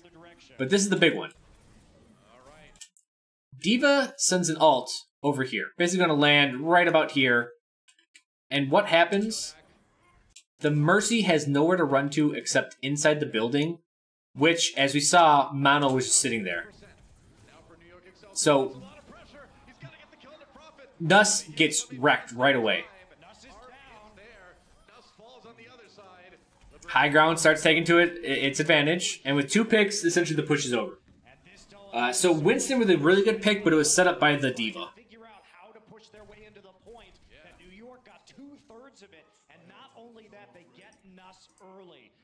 I was wondering how Winston would kill Mercy in a situation like that, and then I saw it. I was like, oh, okay, that would do it. So Mercy essentially needed to not dive towards the team and go inside the building. She needed the Guardian Angel to someone back in the choke point. And this fucking play. This play right here, guys. If anyone can talk to Saebyeolbe, tell him to turn shadows on. Because this is the spectator client, so it has different graphical settings than what the players are doing. But you have to turn shadows on, because sunlight is really important in this game. And people that watch my stream, you guys know that sometimes I'll see a Pharaoh like shadow and I'll know where she's at. So if anyone can talk to Saebyeolbe, tell him to turn shadows on, because look at this. Oh, he was crouch walking. Was there no way to see him? He had a second. As we can see, the Tracer Shadow easily gives away that the fact that, hey, Saebyeolbe, the fuck you looking at? Because you're getting flanked. Right. Right there. Should have known. You have to... So, this is... like, it's just general practice for people trying to be better. But, like, if you're a professional, you have to use any advantage, legal advantage, to your advantage. So if you want to get, like, instead of you want 160 FPS, because you can't play with 120. So you stop, like, getting a source of information. You need every source of information to play like that. You have to. You have to keep shadows on. You need everything to your advantage. You need sight, sound, in this case, shadows. But I know a lot of people have them disabled, so look out for that. It's a source of information. You shouldn't deny yourself from it. It only helps. Why not illegal advantage? Because that's bad. You don't want to cheat. So this is actually quite difficult. This fight is essentially just individual skill. It was very difficult to track. The big thing is that Saebyeolbe rocks the house.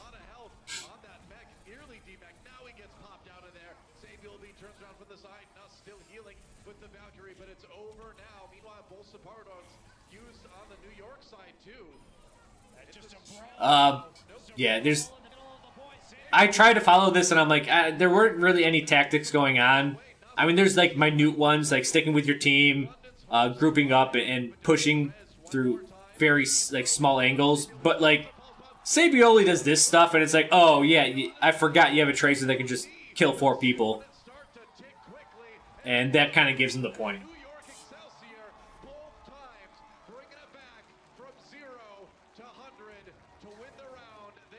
Why turn off shadows? So I don't know the setup, but I do know this about the Overwatch League, because people have, everyone's seen it. Tracer threw a pulse bomb, and it said stuck on the Mercy, and then the actions play out, and like the sticky bomb just falls off the Mercy, and no one dies, and everyone's just like, "What the hell was that?" And it was that predictive stuff that Overwatch is based on, but the spectator client is predicting things to happen, but things actually happen a little bit differently sometimes, right? There is a little bit of leeway. Hey, that didn't actually happen. Fix it out, like, and it looks really, really silly on the spectator client.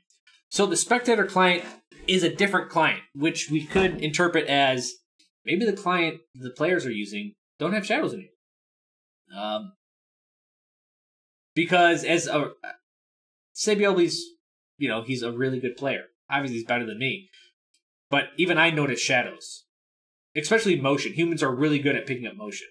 Like when there's a spider on the carpet, if the spider stands still, you can't really see it. It blends in. But if the spider starts moving, the human eye tracks change very, very well. Is what it is. We're basically T-Rexes. If something's standing still, you can't see it. But no, that shadow moving, I know the guy has fast reflexes. There's no doubt about it that I know he could have, if I told him, hey, there's a Tracer here, in that second and a half, he could have reacted to it. But he didn't. So yeah. Why is he talking about Sabioli and shadows? So, just to recap it really quickly. This part in the Overwatch League.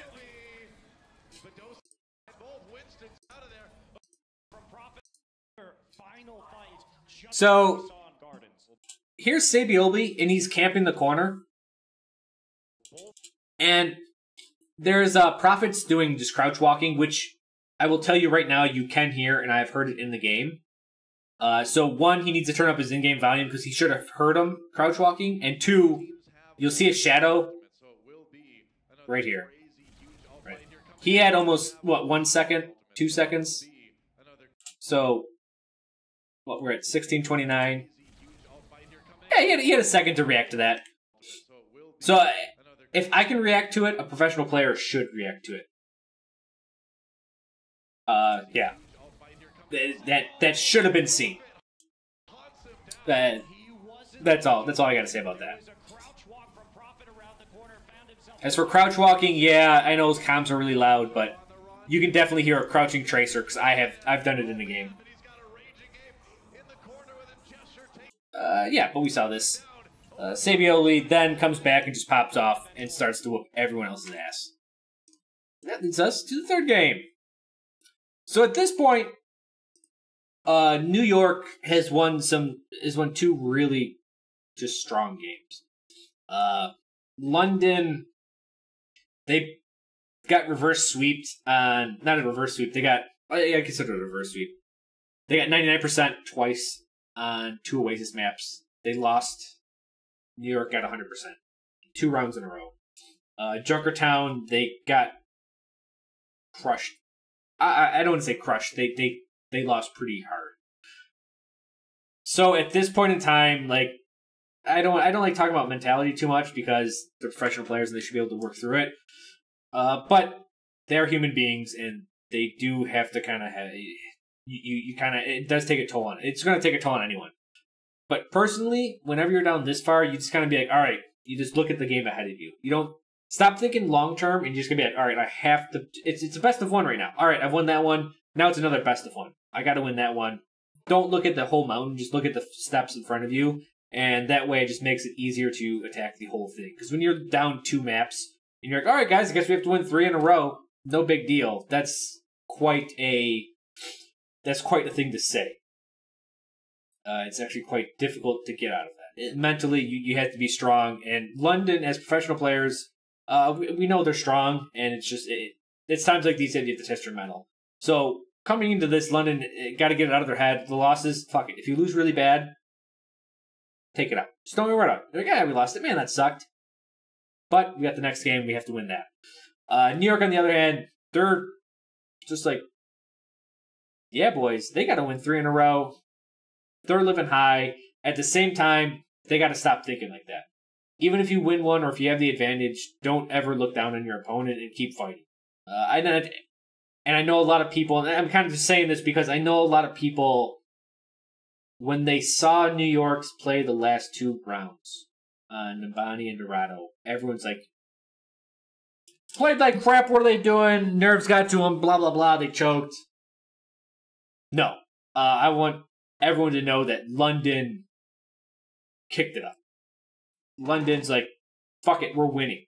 And we're going to win out of our own skill, and we're going to make this happen. Most importantly, Birdring. Birdring's just like, I got to take control of the ship. He kicked the captain off the bow. It was like, fuck it, this is my ship now. And he just took handle of it. As good hit scanners can do in Overwatch. And so now we're going to see that. So it's just like, just want to compliment London. I know they're not watching this, and the New York's not watching. No one really gives a fuck. If anyone's watching it, cool. But we really have to give credit where credit is due, and London really stepped up, and it wasn't a mistake on New York's part, like everyone is saying. So, just wanted to say that before I go through this. Last hype filling at the end of the stage. I'm a merciless hype destroyer. So, Horizon Lunar. Oh well. New York Excelsior No, I'll just wait till they get out of the spawn room so we can talk about it. The attack as we get things started. They're going for the Sombra.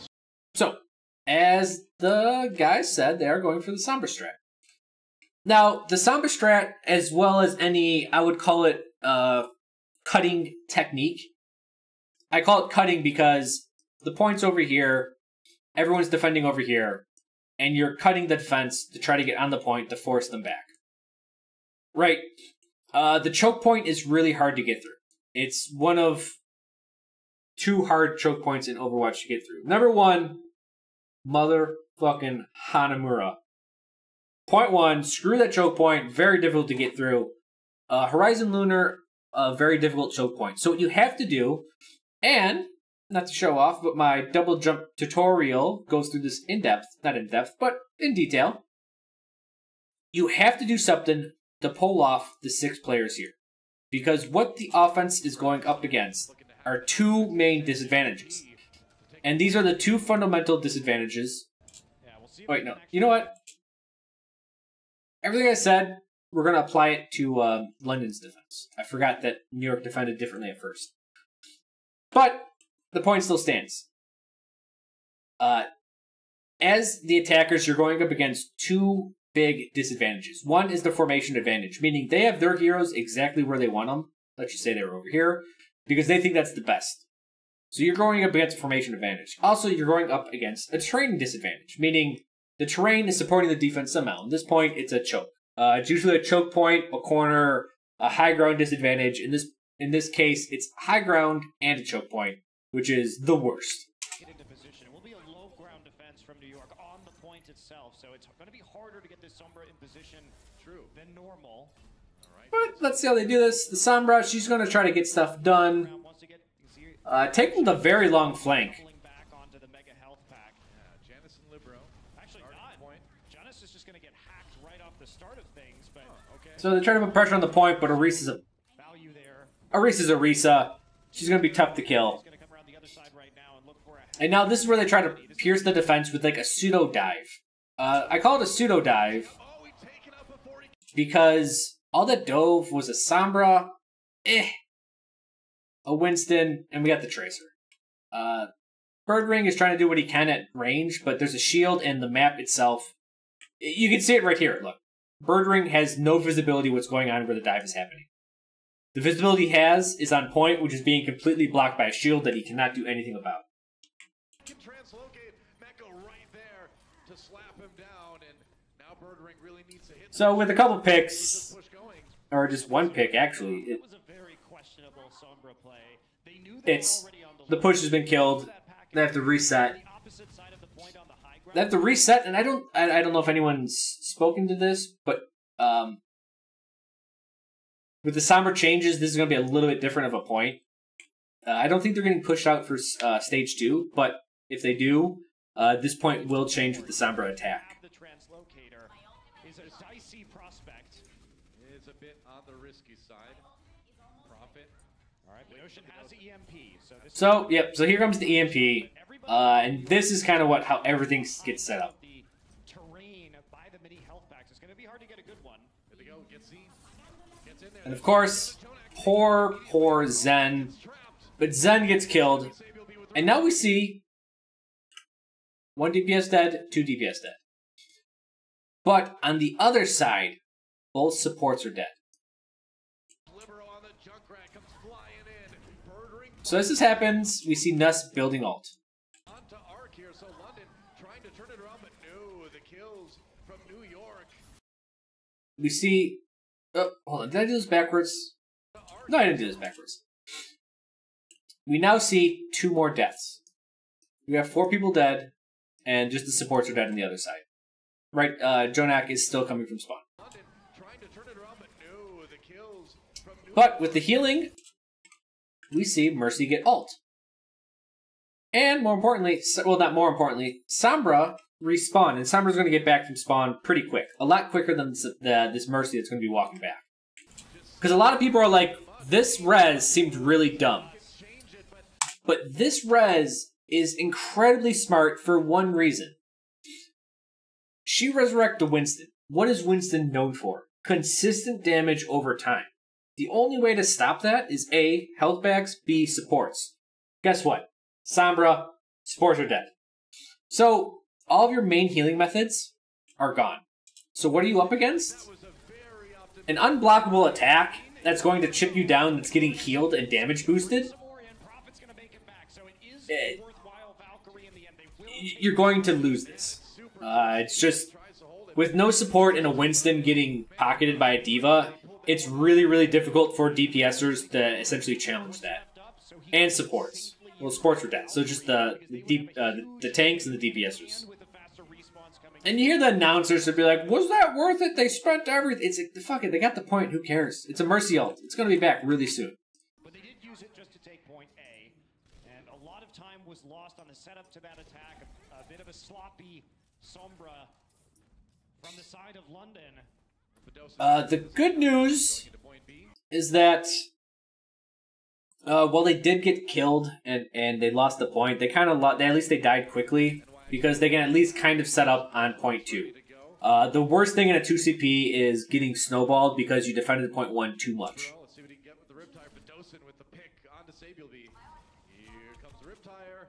Oh, Riptire. Beautiful shot. It was chasing Prophet across the map. Yeah, saved his tracer there. And we see a really good defense here. So, if people saw my stream title once, I was like, Widowbait is the dumbest thing I've ever heard in my life. And this is what people consider Widowbait. They're like, oh, I played a Widow, and I made you jump on me, and then I killed you when you jumped on me, because I countered your jump. And it's like, no, you don't, that's not how the game works. Like, you're just a good Widow, and you're shooting people in the face, and they have to deal with you.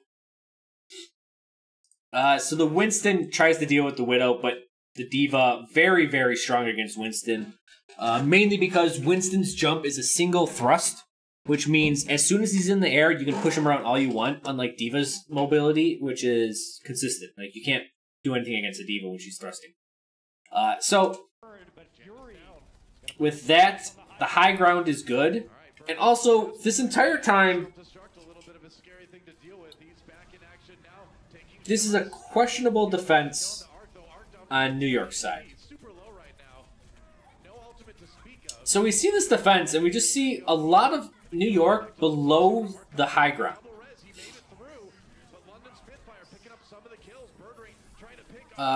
We see all these picks coming out, but I don't really care about any of these picks. What really mattered is that London Spitfire got a couple kills, and they got on point, and now this is essentially a very fancy stack. And it all happens more or less because of Birdring. Birdring doesn't even have to kill someone. Birdring has this presence because he's so damn good. But we see Junkrat underneath this platform, underneath the high ground. And we actually see a lot of people under here. So we see the Zen under there, we see the Mercy under there, the Winston was under there. And while this does protect them from the Widow, because I think they were actually quite afraid of the Widow at this point, it does leave them open to the tanks just falling down and attacking people underneath the high ground. So the respawn has occurred, but Fury is going to punish Janus on the high ground. All right, Birdring has to back away. That self-destruct, a little bit of a scary thing to deal with. So we still see him all underneath here, right? So Birdring, while he can't get a lot of good visibility, he still gets some visibility, but he's really close to the tanks, and it's a really small area down there. He comes down to get an angle on everyone underneath there. He gets enough good damage, demechs the D.Va, comes back up to the high ground, and again, at this point, he doesn't have to worry that much because everyone's below him.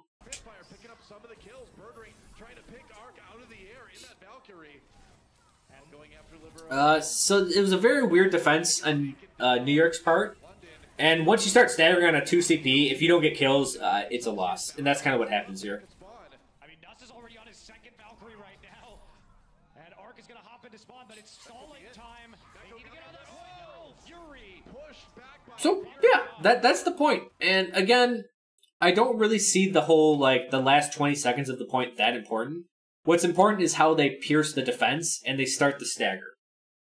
It was just a very odd decision to all sit over here. Because normally you see a couple people over here, and then people play the high ground, stuff like that. And I think it's because of the Widow. They were really afraid of the Widow.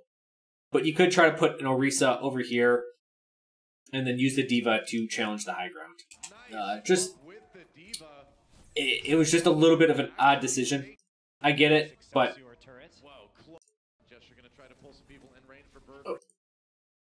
Let's go back.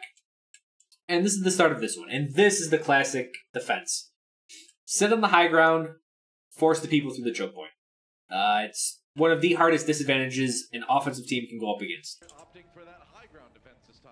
And so with an Orisa, the shield's always going to be there. And with Fury on the Hog, this is great. In fact, the cannon combo Junkrat Hog is really good because anyone that gets hooked will have all their armor stripped away for a Roadhog to essentially one-shot.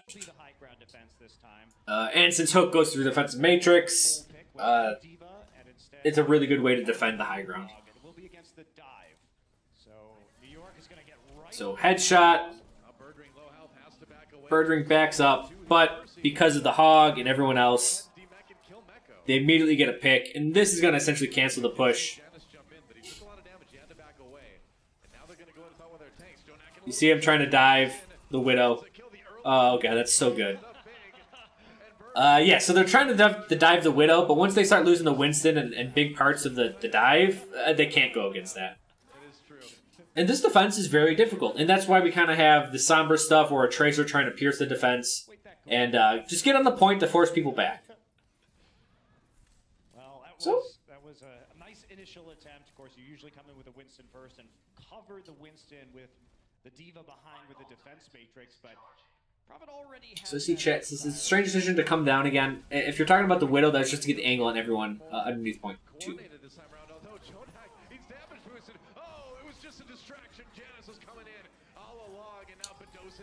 So this is, first of all, this was great. Good dive. So dive did exactly what it was supposed to. It got the Widow. They needed to get the Widow. But as dive dives again, right, they have low cooldowns. After they kill one, they want to get another and another. That's kind of how dive works. They decide to go in a small area. Now, while they don't get Junkrat, or Junkrat doesn't get his ult off, it's still them attacking a Junkrat in a very small choke point, which gets them the kills. And it allows them to reset up on point 1. So whenever you're chasing a Junkrat, if he goes into a choke point, try not to follow him, especially when he's getting damage boosted. So here's the important part. They did get some pieces past the choke point. I believe it's a Tracer outside. They have the Winston down low.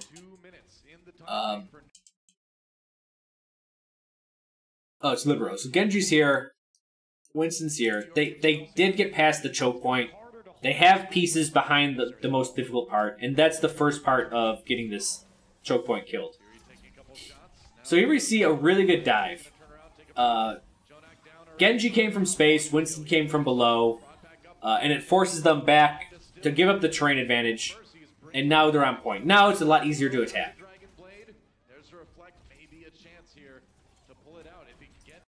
And into the back lines, he's waiting for that Mercy ult to end. There it goes. Fury with the kill to Janus. Arc brings him right back up again. Transcendence, Libero coming in. This play looks really good. But what set this up was the fact that the entire enemy team, or the entire New York Excelsior team, was flanking. So they got a lot of attention this way, which gives Genji an opening this way. But what's more important than this is we will see Zenyatta essentially be able to... Right now, Zenyatta has ult. He should be able to nullify all the damage coming in if they ult. But what do we see? Fucking JJoNak. Zenyatta. What does he do? Comes in, decides to headshot him enough for Libero to get the insta-kill to deny this. Once that happens, there's no support ults left in the game. And, well, Genji does Genji stuff when there's no support ults. I usually say flanking Zen's a pretty stupid thing to do because it is rather risky. But that won him the point.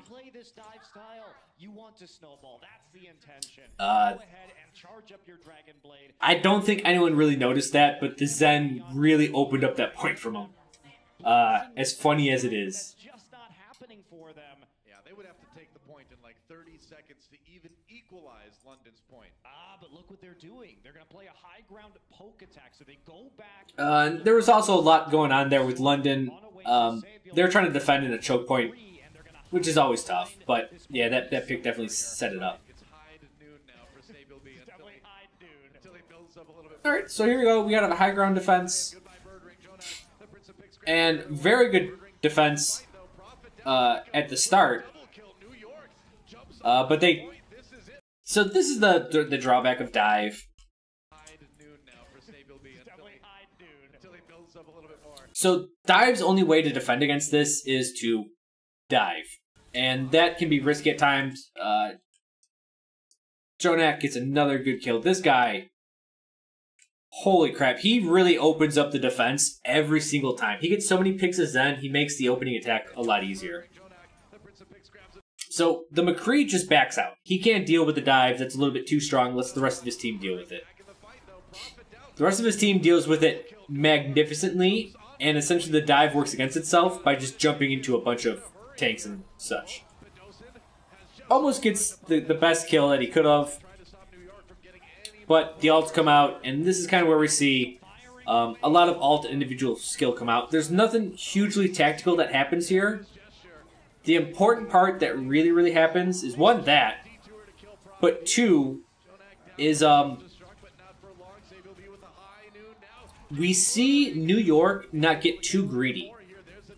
Notice that New York never really pushes the point. So we keep on seeing this type of formation from New York. London is forced to get on the point and go all the way towards them from either direction. New York is just barely holding the cusp of the point. And it's behind an Orisa shield.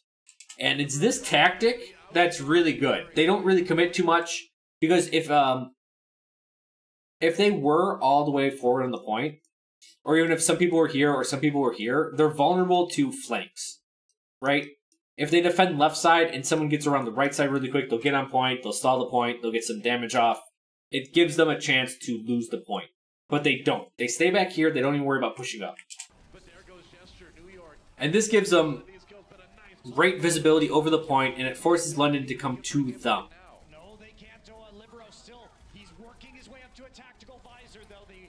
See? And look, they just constantly stay behind this. And yeah, damage boosted attack visor will usually win yourself a couple points.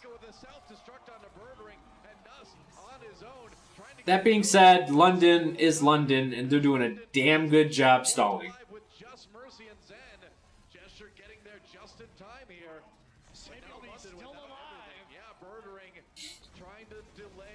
So again, this is just a really big stagger. They're stalling, they're trying to, you know, doing their best to get the point back. This was their best chance to get a kill, or to win the point. But Arc gets his ult again. This defense would not, or this attack would not have worked in the new patch.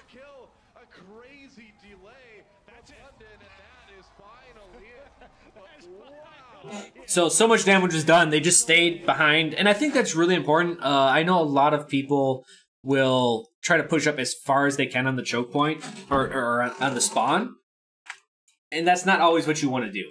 You do want the enemy to come at you, so you can get some kills off. Yeah. Who puts a couch right there, by the way? Where do you set up a nice lounge? That's right. Right next to the And London, the first point defense was quite strong, so I understand why they're doing this again. on the clock here. As they get started, they gotta go fast and furious.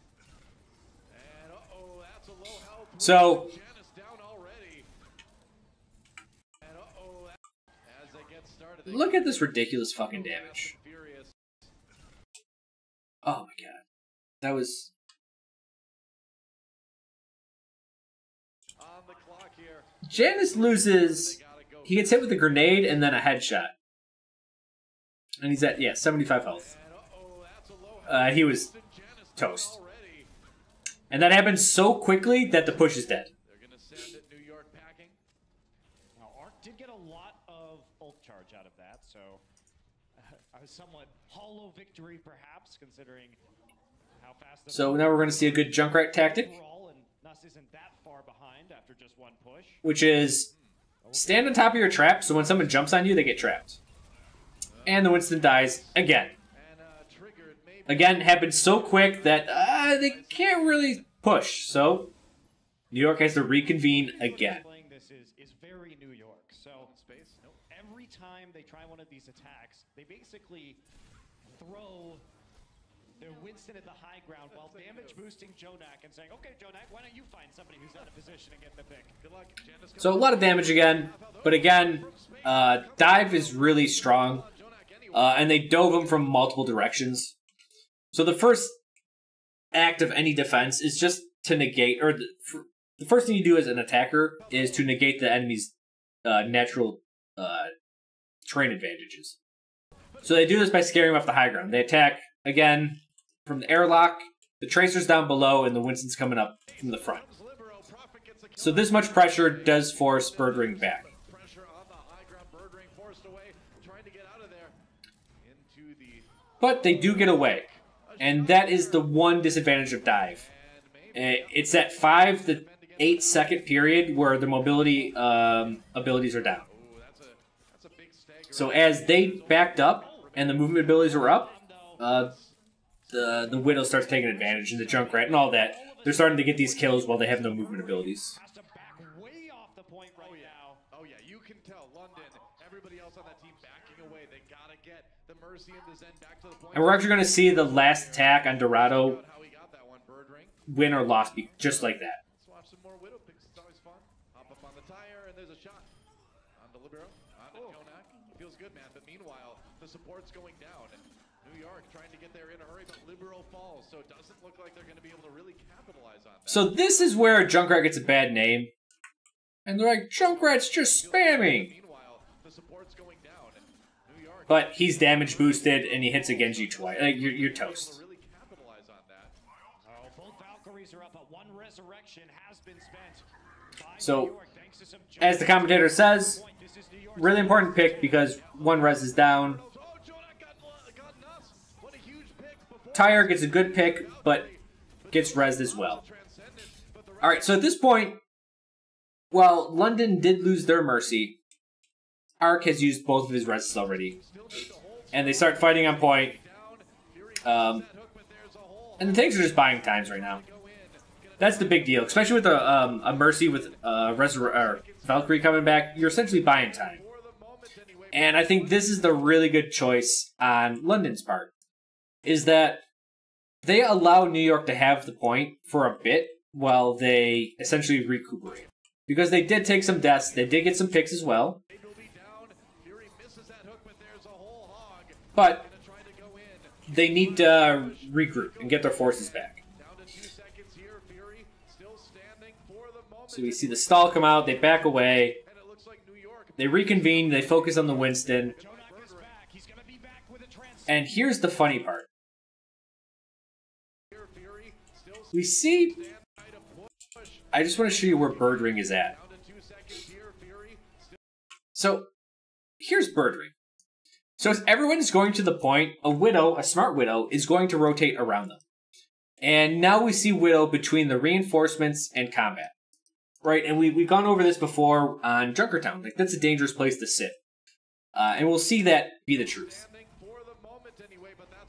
So while he does have a good angle, we see Jonak go, yeah, no fucking dice. You're going to die, Widow. And he kills Birdring.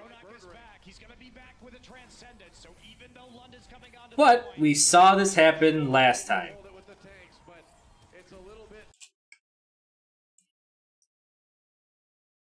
Remember that McCree, they got rezzed on New York side last game, or last round? Then he came back, and there was no one back there, so he just got some free shots off. There's a Widow now. And since New York all pressed on the point, and the Mercy's so quick she went on res, now there's a Widow behind them with free reign. The reses come out, and they're dealing with the Widow right now. And I don't want to say this is a fault on New York's side, but New York did pile up in a corner against a Junkrat through a choke point. And this happens. Like, you're going to die from that.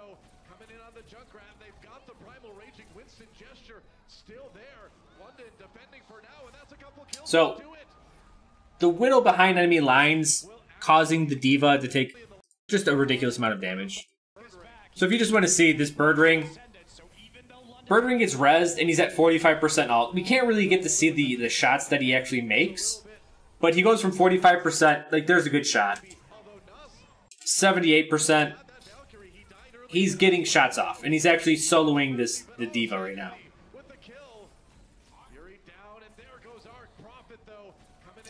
So Birdring, a little bit of a silent hero right here. There he is again, coming out of nowhere. What the hell's a Widow doing behind me? Really good job on Birdring's part, and good job all around. That was a really good team effort. Smart on London's side to back off the point, give them like 66% or whatever they got, to regroup, and then get back on the point. A lot of time, and they collapsed really well onto Bedosian when he attempted to hack that mini health pack, but you'd hope that London will have learned and is going to try and hack that mega health pack and play around that on the right side of the map right there. Yep. Now, let's see. London's attack. London going for the Sombra stuff again. So, which is really good because, well, it's really good and bad. New York is playing point, which is stronger against Sombra. Essentially playing the high ground would be a little bit weaker against Sombra. Just because you're going to be forced to put back one or two people back on point while you hold the high ground. Which, if the Sombra team sends someone else to support the Sombra, it can easily kill whoever's on point. And then you're at a big numbers disadvantage, and then the main force just pushes, and they're going to win. So we see him playing really far back. Just kind of waiting, just kind of looking. Yeah, they're leaving just Janus and Libero on the point itself. Here, again, dive is usually called by the Tracer. So we see this Tracer, really, really good maneuver from Prophet, coming above to get around. Almost kills Junkrat, but calls the boys in on the Junkrat. They get the kill. Orisa does Orisa stuff. She holds the choke point with Fortify, and they just essentially fight back onto the point. Control meter already. You're getting a lot of good heals here, actually. Has to back away eventually. Libero's respawn, but he's got a long walk back. Yep. Yeah, we see this going on. They're just, this is pretty much just fighting head on head.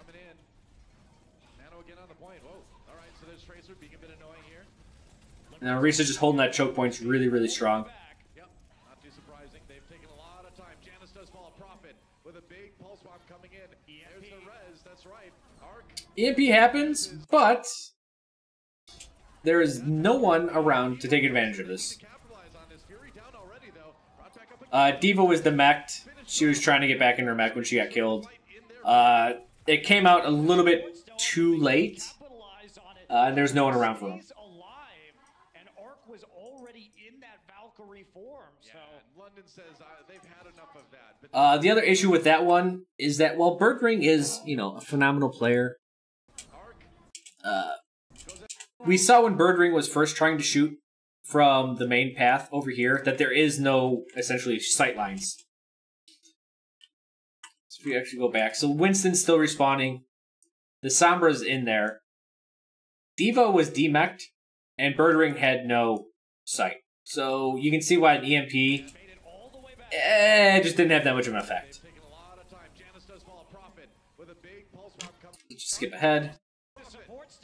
So just bad timing on the EMP. They needed to regroup. I don't think they understood how low of numbers they had at the time. Isn't playing point risky? Playing point. Well, I think New York Excelsior, this map really shows they kind of had a little bit of a fear for Birdring playing Widow. And we actually see they used the map so well that they nullified the Widow, and that's why they were playing back here. And on point 2, that's why they were playing underneath the high ground. So I think they're so afraid of the Widow that they're just playing to make it as hard as possible for the Widow to get anything done based on map design alone. And it worked on this point. We see Birdring switching to Genji. But playing point isn't that bad. You do get a health pack. You do force them through 2 choke points. It's not terrible. I think it's as good as a decision as playing high ground. It depends on the comp you're running. And that's how I think is a really good design. And that was a really good halt and damage boost to get the Tracer. And London with a man advantage here on the defense. And remember, things are tense for London too. If they don't, so here is don't attack a Junkrat through a choke point. not gonna win this series. Libero takes out Birdring. New York still has a So there was 1 kill on a choke point. These guys are getting damaged through a choke point. taken out actually. Watch this. The primal rage. 2 minutes Through a choke point. and it looks like That was them just not respecting the Junkrat. Hero is murdering Profit in this match. oh, the delay. Oh no, this is going to be a long stagger. As much as I hate seeing this, 2 minutes remaining. I wish it happened more because I hate Diva. If this were me, yep, Libero finally finishes him off, but again, a massive, massive stagger. That's going to eat up even more time. London Spitfire down to about 1:30. And now we see Birdring go from Genji, because they are playing so far back, To win the series. he switches to Junkrat. Well, that's a nice start. Right? And now they're just, because they're playing so far back that it's strong map design-wise. It's hard to dive that far and get kills and live.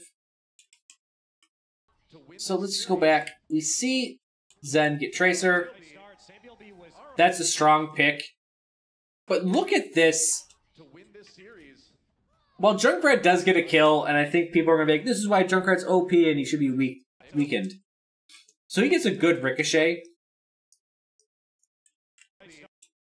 At the same exact time, we have a damage-boosted Zen that's discording in Orisa. So she gets hit with 400 damage instantly, getting another pick. London coming in. Tyre, also listen to the announcer on this one. I don't know if he's hyping it up on purpose, but watch this. Good rip tire. That's the near D-Mac. Oh man, I thought He thought Tyre could demech Diva, which is actually impossible. I hope everyone here knows that, right? Everyone knows Tyre does 600 damage max. Diva has 600 health, or 400 health, 200 armor. 600 minus 5 is always less than 600. So can never get the kill. comes in for the reses, though. Saviel B and Janice back in action. So I don't know if he like fake hyped that up or what. Go take it. But so 2 picks, then this forces out All right, here we go. Ark's ult as soon as he gets it. Libero needs a good rip tire. That's the But near. Junkrat, again, is super vulnerable while using Tyre, gets killed while using Tyre. Even with 2 reses, they're going to be down a man. Back. Oh man. And not only are they down a man, the reses came out so late because Arc was building up ult that they got on the point, and now they're all fighting towards the choke point, which is really, really easy to get damage off of. So while the reses are great, all the stuff happening is great, it still allowed the positioning London needed to get the win. Because at this point, it's just too much damage, and that's how they take it. The picks, again, while they got rezzed, stalled, right? Resurrecting people still takes time. And in the new patch, this wouldn't even be a possibility.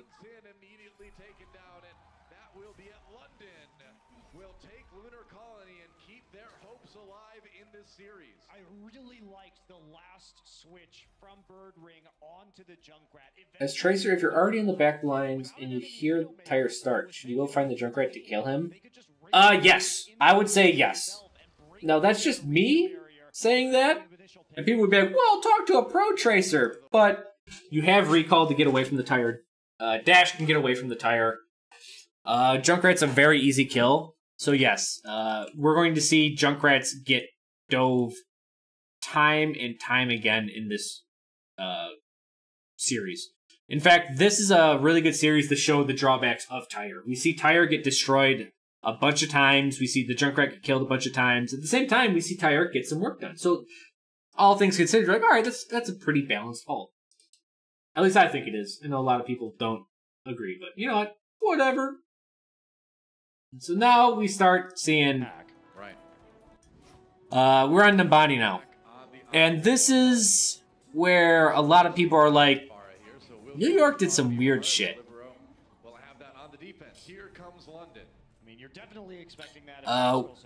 So we see the Pharah, and they're saying it's because it's Rascal, and that's why we see the Pharah, which may be true. But Numbani is really good for Pharah, one, because of the high sightlines, and two, because of this corner. So why this is so good for Pharah is because of the low surface area for her to get hit from. A soldier's going to have to be here, or whoever's hit scan has to be here. This is actually hard to hit her from, or they're on point, which is really easy for anyone else to hit them from. So this is actually a very defendable spot for Pharah. And she can even fly up like this high and cut off the angle so nothing over here can hit her except for right here. And this banner right here saves her ass. So we see Pharah just start putting out damage. So the initial poke coming through. Both these teams, Jonak and Arc, have been forced onto the low ground now. Down early. And while, you know, Mercy Pharah are up above them, I consider Pharah Mercy a flank. So what do you do when two people are flanking? Well, you crush the other 4 people with your superior numbers. And that's kind of what happened here. They just dove the ground force that was supporting the Pharah Mercy, and they got a couple. They got a kill. It gets res, but it's the right idea. Yeah, they're trying to just zone out Birdring right now. Here comes the dive. Okay, Janus going in, forcing Rascal to back up just a little bit here. But now the shots come in from Jonak. See? Very good. She got shot twice, but Pharah can still, you know, just go behind a wall. And so now, this whole interaction, I think, is less known to most of Overwatch people. And while it does look like they're going for picks, truly what they're doing is they're just trying to get a little bit of space on point. They're trying to force the enemy back little bit by little bit to get superior positioning. And that's why you see all these little, like... While this damage is meant to kill, it's just trying to get them back and back and back. And you see they start yielding more and more ground.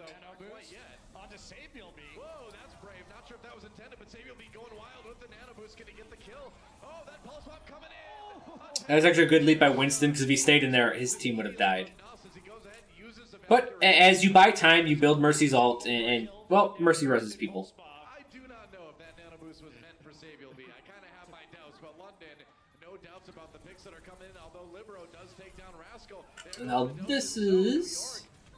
kind of grinding this one back into their favor. Arc using the Valkyrie to bring up Libero and Janus again and gesture a little bit on his own on the point. Needs to get more of his teammates there. There's no supports left. Take down Rascal. This is a very good flank by Sabiobli. It's not even a flank. People kind of forgot about him. And usually whenever things are forgotten, usually the Zen pays for it. So this is good for killing their supports. At the same time, we saw Mercy kill the Pharah, which I love seeing. But more importantly, the Pharah died. So they're down a couple people, and with Arc ulting, getting some reses, this is what they do to get back to the point. This Winston ult, obviously it wasn't needed, but whatever. He's going to take a double jump as the Primal Rage ends back towards his spawn. Fury got demacked at the very end of that. Little bit of a staggered spawn for London to deal with. That's annoying. And JJoNak has been doing so much healing. He started that fight with a nano boost, and he has another nano boost again. Yeah. You talk about this guy Zenyatta a lot. Let's see this next fight. Very, very good too. He's done no more healing than Nuss so far, and he's done 3 times as much as Bdoshin. We see the New York running Ana, which I know is rare, but I think we're going to see it more often.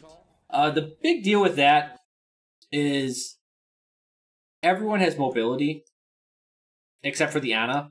But the Ana is so far back that if they ever try to dive her, like they are now, that's a very, very good focus fire right there by the tanks. They have to dive so far that essentially the Pharah Mercy have a hard time keeping up. While Pharah can dive with Concussive Blast and the Mercy can dash, they can't essentially be with the dive as it's happening. So they keep on trying to dive so... Yeah, the commentator's even saying it. The Ana's playing way back here, and even falls even farther back when the dive happens. And that's the big thing about dive, is you have to put the push somewhere. It's really powerful if you just leave it be. If you try to fight it head on, you're going to lose. Betrayal. Yep. Yeah, he's going to have Valkyrie very soon. Libero with the barrage. New York Excelsior in a great position to full hold here. So, odd ult by Janus, but I think he didn't survive. But there goes Gesture. Save will be down in return. Bdoshin with a pick. Libero turns his This right here, a rocket. One more. Gets him. good shot. Position to full hold here. So, I want to go back to this Winston ult. The Transcendence. So now we're Winston's London Spitfire has no support. really putting out 50%. pressure. Winston was in there, he got hit with Tracer's ult, and that's why he ulted to survive that.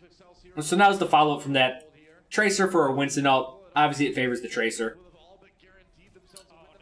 But the back line, they dive that. The Winston gets dove, gets killed. This kill, phenomenal shot. This essentially kills the push, and it pushes them to 1. They kind of have to get on just because it's so late. Alts are looking rough. It's looking really bad for London. But all of those picks, I don't want to say they work towards the advantage, but this is over-aggressive on New York's part. I think if they stayed on point, they would have won this. Zen almost has ult. There's the Pharah Shadow. So the Pharah for New York is pressing up. And we can see it just for a second. Right here. Where's it at? I missed it.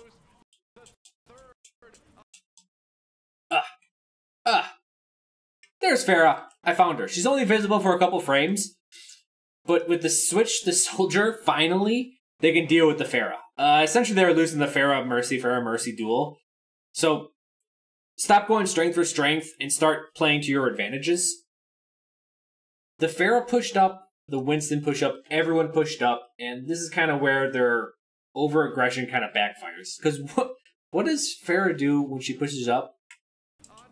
She tries the ult. You can probably try to hear it. So she tries to ult the D.Va up here. At the exact same time, Zen gets enough for Transcendence and will Transcend heal through the D.Va, or through the Pharah ult. You you can see the health fighting right here. I'll even go back and I'll show you guys. So we see the D.Va almost dying, getting healed, starts losing a lot of health, and starts getting healed really much, like really hard. So the D.Va ult, or the D.Va was getting protected by the Zen ult that I'm going to say it wasn't luck, but it was pretty much luck. That gets the Pharah kill. Also, they burned the nano boost on Winston, getting nothing. So now he has to run away. Since he had to run away with movement ability, it's on cooldown. This is when you want to attack him. So he has to leave. When Winston leaves because he's so low health, all of a sudden, alright, now you got no tanks on point. While everyone's busy on point, the soldier's taking the high ground, and your over-aggression has essentially been your undoing.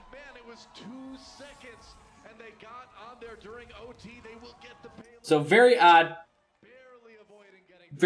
maneuver by New York. Remember, defense has the advantage of positioning and map.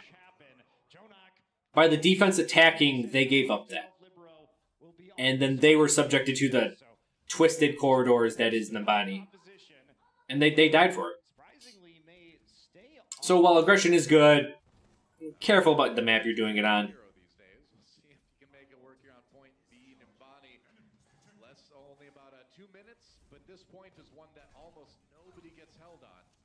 New York wants to change that one, though. They're going to jump in Janice low. Janice, a lot of trouble, has to pop that. So we see an attack coming out in the first corner. We'll see this, so most teams...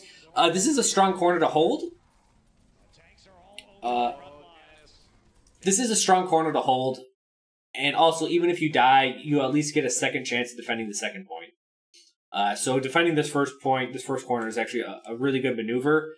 The problem is that Winston, while he ults, he's trying to just disrupt them, trying to get some type of kills. He attempts to leave after his ult, and it looks like he's going to get away, which would be great. But at the same time, Jester ults, and watch him, he leaps away, and all of a sudden, oh shit, he's like, yeah, no, you're not going anywhere. So that gets the Winston killed. And they kind of doubled down on all this. They start using a lot of ults. And as they retreat, they're on the back foot. D.Va's used her mobility. So now she's slower, right? Once you use it, you're vulnerable for, what, 6 seconds? So now they fall back, but they're down a man. Also, Junkrat's tire, again, destroyed.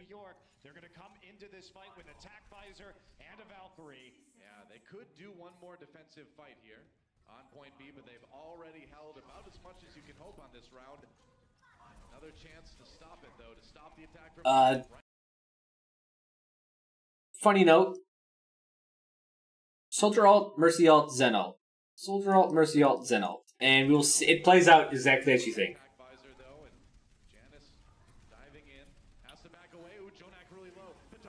Mercy ults. So Mercy ults. Mercy ults, so one soldier ults, so the other soldier ults. And because soldiers are ulting, well fuck, now we got a Zen ult. So both sides Zen ult. It's actually perfectly mirrored.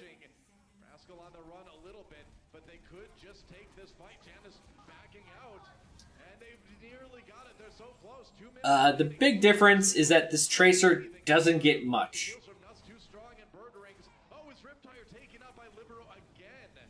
Oh wait, no. Shit, sorry. So, sorry about that. I was remembering something else. So, map's almost timed, right? They held them to overtime on the first point. So, while all these ults come out, they all kind of negate each other. And the big difference is this Tracer that's staying alive back here. So, the Riptire gets nothing. And we see this big flank from London. This is exactly what New York did, kinda sorta, on Horizon Lunar. Where New York is favoring the low ground, so the high ground can't really attack them. And while that's okay, it's kind of okay in Horizon Lunar, what happens on Numbani is that while everyone's flanking up high, that leaves everyone down low quite vulnerable. Especially the Junkrat. The tanks can kind of fend for themselves, but we can see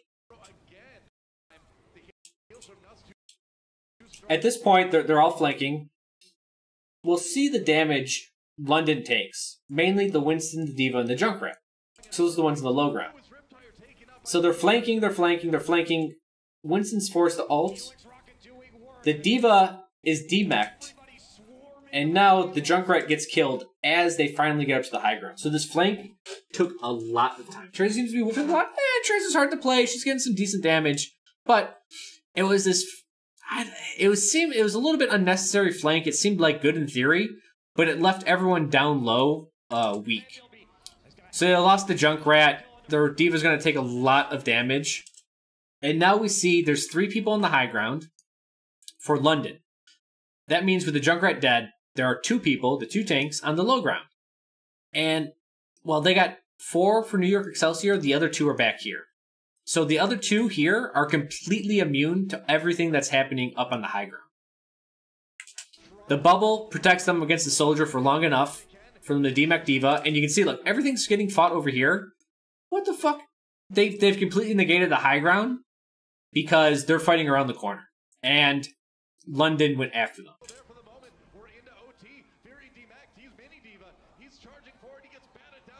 So they crushed one side of the flank, the one on the low ground, and the high ground flank just doesn't do anything. Very odd decision. This entire flank. I think if they stayed down low, they would have had a better chance. It was very smart on New York Excelsior's side, as London flanked above. New York Excelsior flanked around this side with a couple people, which kept these 2 people safe from the flank, as well as just helped put on damage.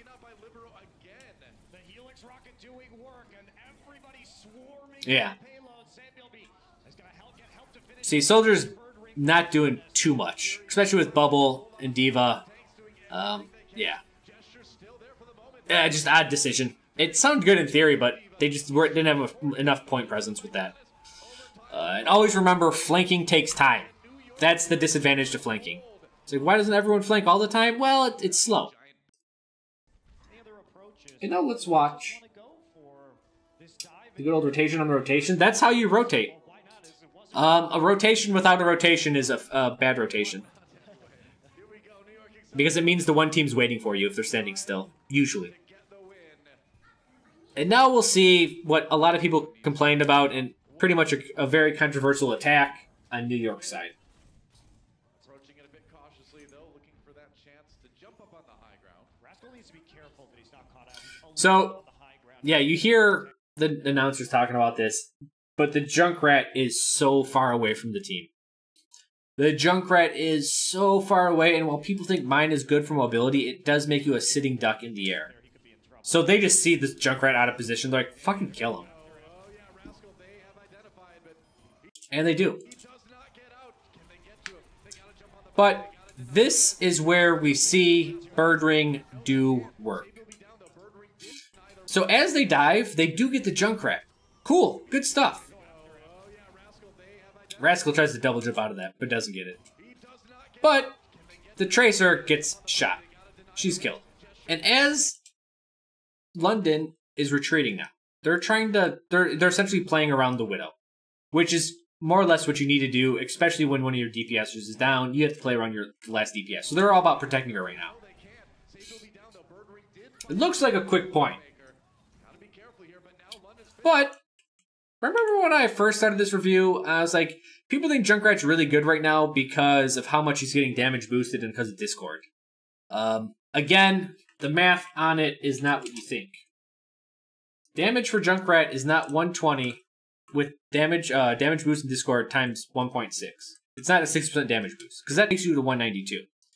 What it does, you take 190, multiply it by 30% and 30% again, which now makes it a little bit over 200, which makes it a one-shot. The bad thing with Widow is 120. She's getting damage boosted by 30%.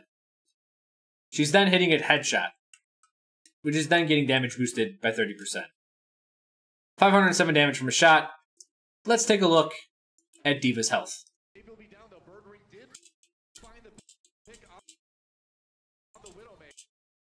One shot.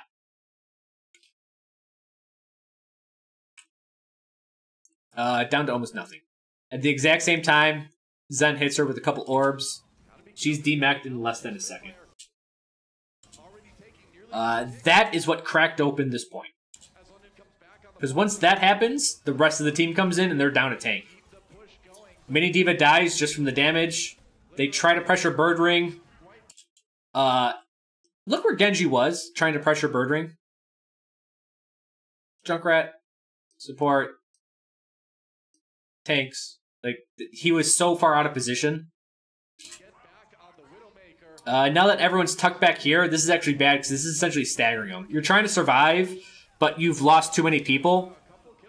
So, you're just toast. Now, the Mercy res, this is where we start to get to the questionable choices. Why would Mercy res here? I think it was actually a reasonable res. So the reason why I consider it somewhat reasonable is that their D.Va just got demeched. Or they demeched D.Va. The Winston died. Which I think they're just like... They have to retake the space again. And that's what it really comes down to. They're on the point. Supposedly being on point with Birdring pretty close should be quite a disadvantage. Especially with the Junkrat right here. They should have some ability to fight back. Essentially, if they don't use the res here, they're going to have to do this entire attack all over again. And that's really hard. Because they spent a lot of resources just getting to this point. So as soon as the Winston dies, that's when we see Mercy... That's when we see Mercy res. But as she reses, because Jonak is about to get his ult, he actually gets popped. So now it's a little bit of a different situation than when she first res. It was supposed to just be one on the Winston. Winston jumps on the Widow. We can Zen out the point, and we can start getting it from there. It makes logical sense. But because of the second kill immediately, she has to burn another res. And now we're kind of back to a 6v6, but at least it's on point. You don't have to burn everything to get to this point. You can just get right on the Widow, which is the big issue.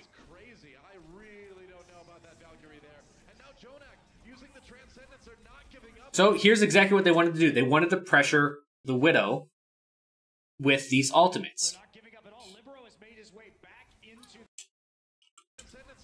Very good trap by the Junkrat. Look at this. He sees the Winston leap, and he throws a trap right there. Gets caught immediately. This is what starts turning the point. That, and then the Genji death. If those two attacks didn't happen, London is stuck right here. Their tanks are on top of... they were top on the Junkrat and Fury. But Fury's a little bit harder to kill. But at least the two tanks were on top of people they could kill. They pushed the Widow and everyone else back here so that the supports could stay safe on the point. It was a decent idea. And I know a lot of people, this is where like everyone's like, that was the stupidest thing ever. It's like, there was thought behind it. It was looking good. Again, a really good pick by the Widow and a very good trap by the Junkrat. Kind of threw a wrench into the plan. Because now they're down by 2. You see, they got the Winston, but then Birdring just starts popping off.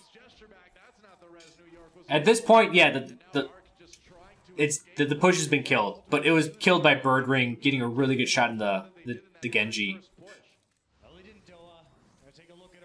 And here we see it right here. So there's the D.Va getting demeched, right? So this clearly favors, I would say, New York. Demeched. Low health. Could die at any point in time. You're close enough to jump right on the Widow. That's strong. But that happens. One more res than that was needed. I think they do the replay later where he kills the Genji. But it wasn't a bad idea. I don't fault him for that. And here is some freaking great tactics. I'm gonna have to bust out the picture.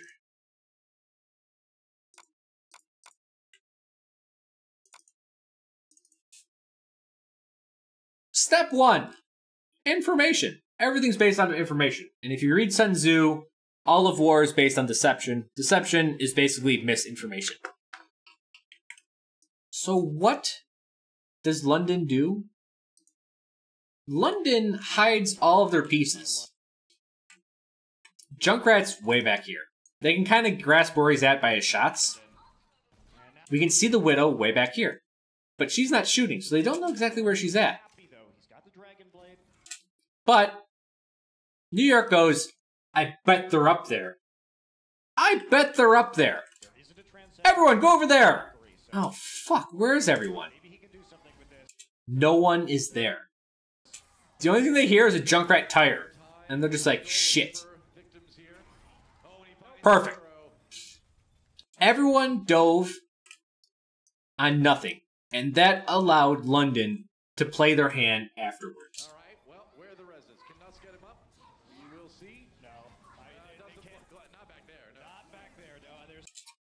Junkrat doing really good doing Junkrat things. He's flanking, trying to get an angle this way. D.Va gets killed while getting demeched, or while trying to get back into her mech. The Janus ult, I didn't understand too much, but he does get a pick with it and he does open up things. But again, Birdring with the great pick. So this Janus ult is the one that I'm not sure about. But they have other ults, so I'm thinking, alright, they want to try to push through this point. Again, they got to the point. They don't want to have to get on the point again. But he does get the Mercy kill, which is huge. Alright, their Mercy's dead, our Mercy's alive. We only got to get 34%. That's like half of a fight to get res. You can easily get that. You can like bypass that with Zen ult, and you can just live through it, heal through it, and you know you'll get your ult. But Birdring gets a great pick, and this kind of throws a wrench into their plans again. And this is where everyone's like, "Oh, 2 people are dead," and Genji ults. What a dumb ult. Let's look at this. And I think this is where people are like, this was a really dumb ult, but it was fine. So, Zen's dead. Mercy's dead. Or she just got rezzed. You have a half hit point Winston. Almost a half health point D.Va. Widow, who's below half health. And you have a Junkrat. And now the big factor here is, well, how close is the Genji to him? Because he has to close distance. That matters a lot. They're right fucking on him. If I asked, hey, if you had a 4v4, you have a Genji with ult, everyone's half health, and you're on top of the Widow and Junkrat, would you ult? Yes. The answer is yes. So this ult, while everyone said it was dumb, I think was statistically the best place to use an ult. The problem is that he gets Concussive Mind, Rascal does not die, and Birdring does Birdring stuff. The Genji gets focused down, Birdring gets the pick, and Winston holds it. If Junkrat didn't connect with a Concussive Mind and it didn't do as much damage as it did, which under the new patch is quite possible, Genji easily kills the Junkrat and the Widow, and that's a completely different point. So, everyone said that was a really bad ult. I think it was within reason. Was right then. Bedosian had just died. Now he's going to be coming back with the Transcendence. Are they going to keep with this Genji? It really has looked unspectacular from the side of New York. Yeah, I don't know, man. I haven't been impressed. This part's hilarious. Done a great job of zoning out that. Yeah, you don't expect a Widow to be there, but there was one. Hey, Zen, you were alone in the hall, man. That was bold. I mean, Rascal's god. be there. I mean, Rascal just got a good Concussive Mind off. That's a dangerous duel. I think that Concussive Mind saved the point. All right, so 30 seconds. New York Along with Birdring headshotting all the supports. to try to take point A.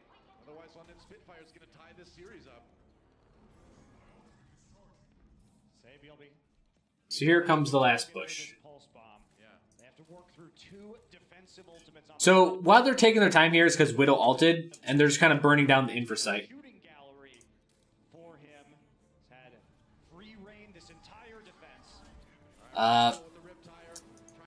What we don't see is that Winston and Junkrat are up here. So that's why the Junkrat ult comes back out and targets the supports. The supports kill it, but it doesn't. The Zenyatta can't survive against Junkrat and Winston. Zen gets rezzed, and he's just going to get killed again. So the back lines are getting crushed. The Winston says, screw this, I'm helping my team.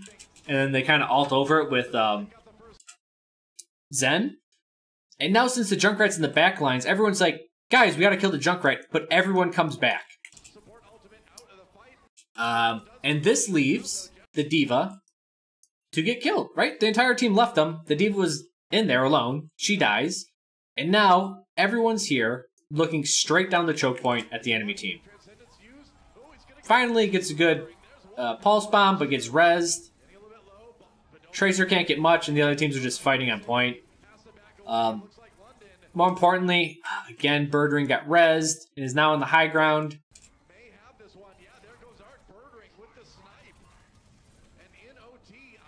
Yeah, just they can't heal through, or they can't damage through the Zen ult and the Mercy ult, and they just can't do it. I know the Mercy ult, the one Mercy ult and the one Genji ult do seem a bit odd, but they were in the right place. They went for the Junkrat because of the Zen ult. Yeah, they had to back away, but at the same time, remember this whole thing is revolving around Birdring. I guess we can cover that at the end. So yeah, they did have to back up because of the Zen ult, but they did leave their D.Va alone. And you come to this point, do you bubble the D.Va? Do you help the D.Va out? What do? Do you leave the D.Va to die on the last push to make it a 5v6? It's a tough choice. But the thing is that London made them make that choice, which I consider a boon on New York's part. Sorry, and London's part, sorry. So here we go, last map, we're on Dorado. So this, again, is, everyone looks at this, they're like, oh, Widow damage boosted, what is this shit? Look at 3%, 0%, 1%, it wasn't the Widow. It was the 23% on the Zen. Oh, Gesture, how did you die so quickly? I'm gonna go ahead and guess it was a combination. It was a combo. So, the Genji just got trap mined down below underneath from a flank. All just buying time.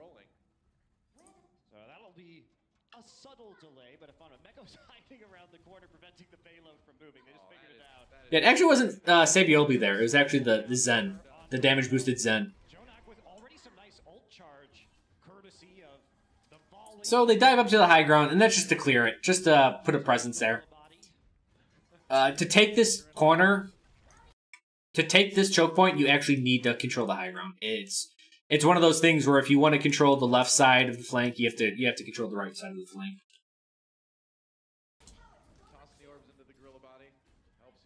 So this map does kind of become a show for the Widows.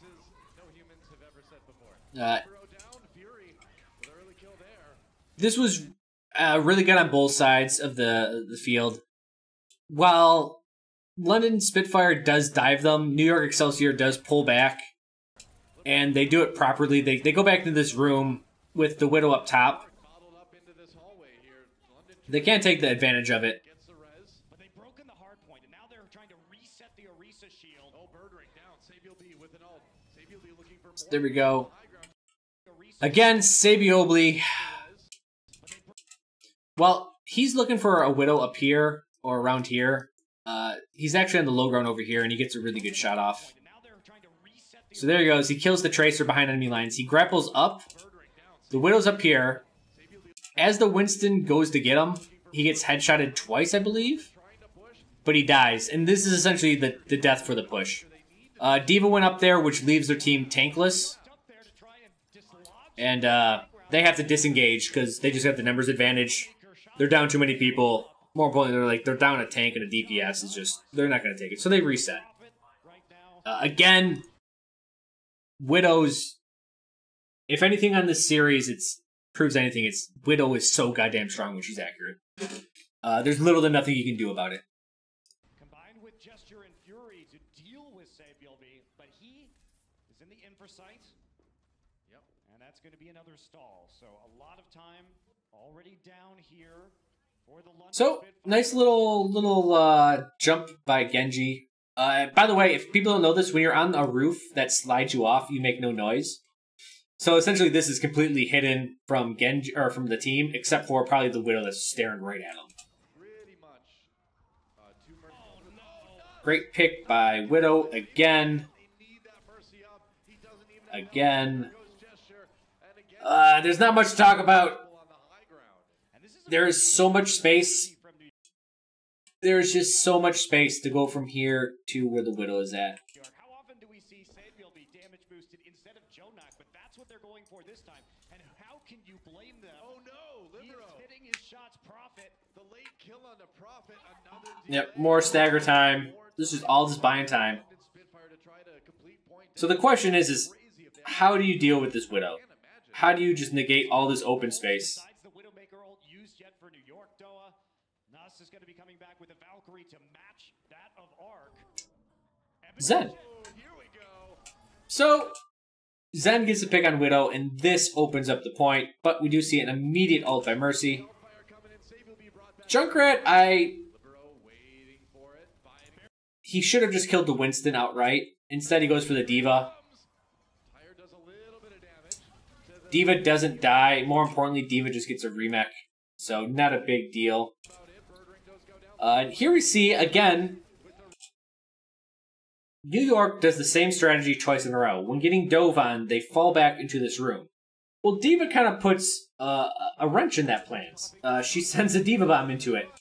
Gets two. And, well, reses do come out. We see all of these ultimates.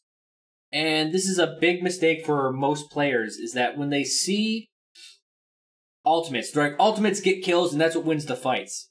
But we see all these ults, and while they do get some kills, they don't get all of the kills. But what it does is it gets them positioning to get the kills. Now the kills are going to start rolling in. This is where they start getting an advantage. So just because an ult doesn't net you every kill in the game, remember that it does net you positioning for you to take advantage of.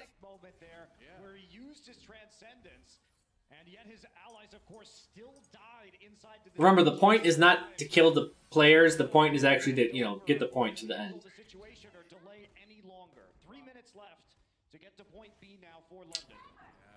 Now we see Dorado and the youth-shaped high ground. We see Tracer doing a flank around back. And this is where we've talked about this before on how to attack high ground. So one way to attack high ground is with range. So if we have a high ground like this, we have someone standing up here. Yay. If people are standing like this close to it, they actually can't really get up high. They can't hit the player. But most notably, like on a map like Hollywood, First Point, that high ground's death because everyone attacks from so far away that they can all see the high ground and they can all shoot it. The other way is to directly contest it, like with a dive comp, or sometimes there's high ground you can put yourself on and just contest it straight across. Those are like the three main ways to do it. And so we see a bit of all of them. With a really good shot by Birdring. So that was a direct contention, and after the direct contention, they dive. They dive so they can't get a res off. D.Va's there to protect the Winston for the Winston to do essentially unstoppable damage. Right? Only Zarya will prevent that damage. So essentially they're just camping the corpse. At the same time, it booped them off the ground, which then gave up, it led to a Zen kill. Again, Zens in this series are insane. And now it's such a stagger that it's just about, all right, push forward, force them into a bad decision to get out of this choke point. Turn them into the offense, even though they're defending. And with Widow this far back and a good forward presence, it's really tough to deal with this.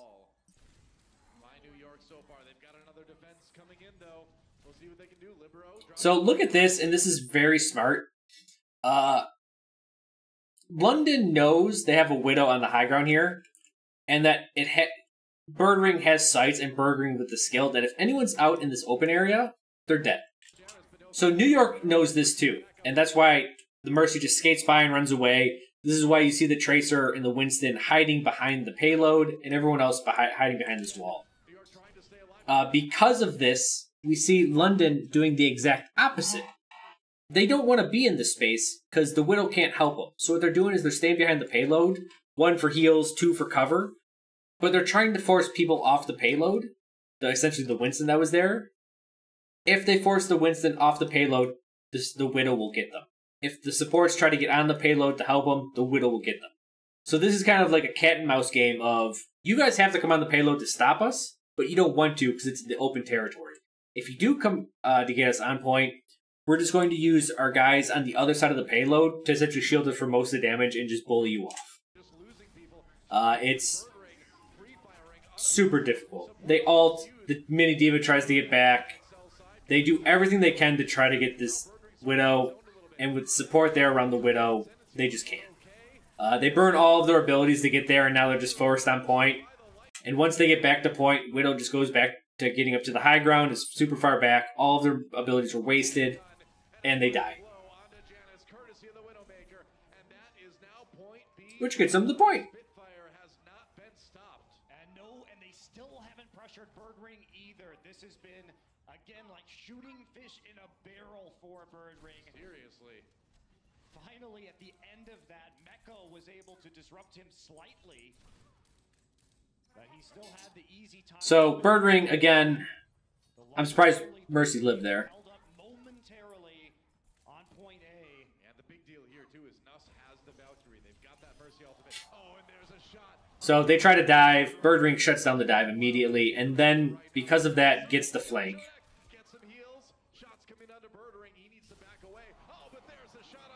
And with this, Birdring is just doing so much damage. I almost don't even care what's going on, because Birdring is getting all these kills being uncontested.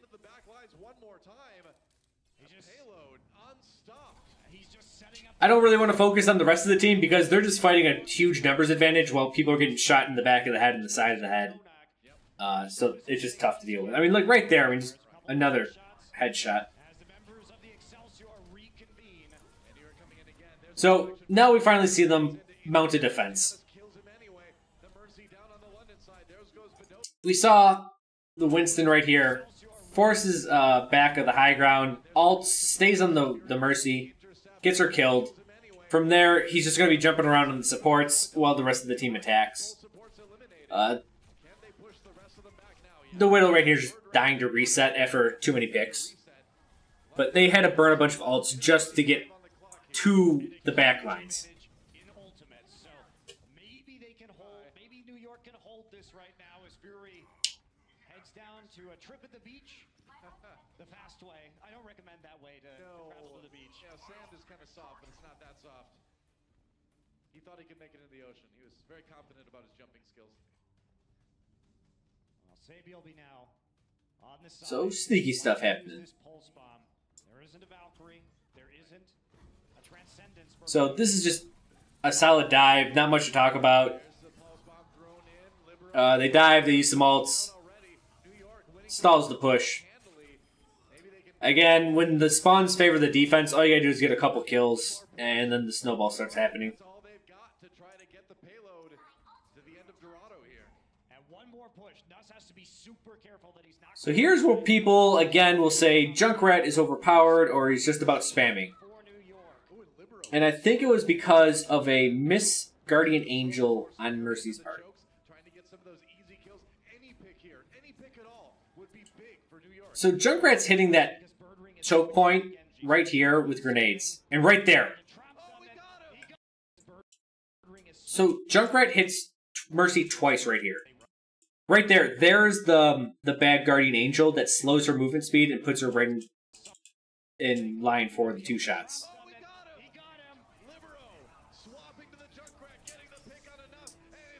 And so that, there's not much you can do about that. Mercy just needed to not get hit by that.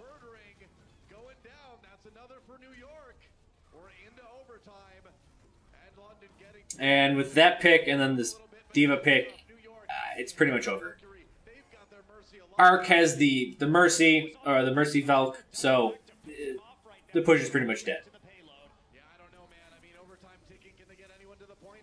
Just barely. Arc zoned out a little bit here. London Spitfire trying to get people back. Nuss came back with the Valkyrie. Birdering with the double.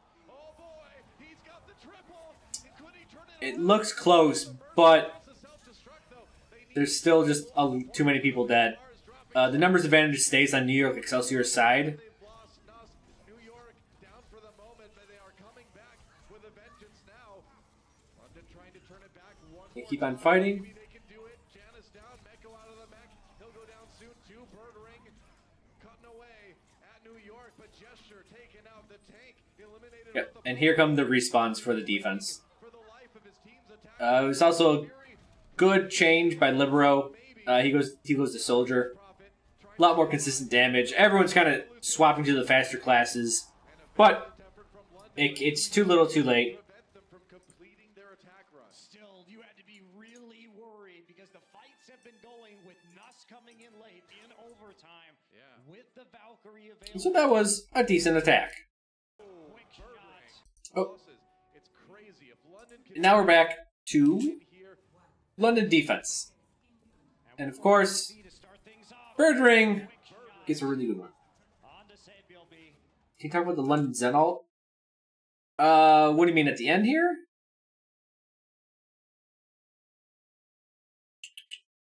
they need a ton of kills.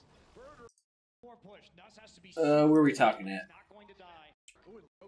He's also where he got him. Libero swapping So that's forced out. Junkrat getting the And the thing is with the Mercy dead, if the Zen would die, the push is gone. That's it. There's just no other reason for it.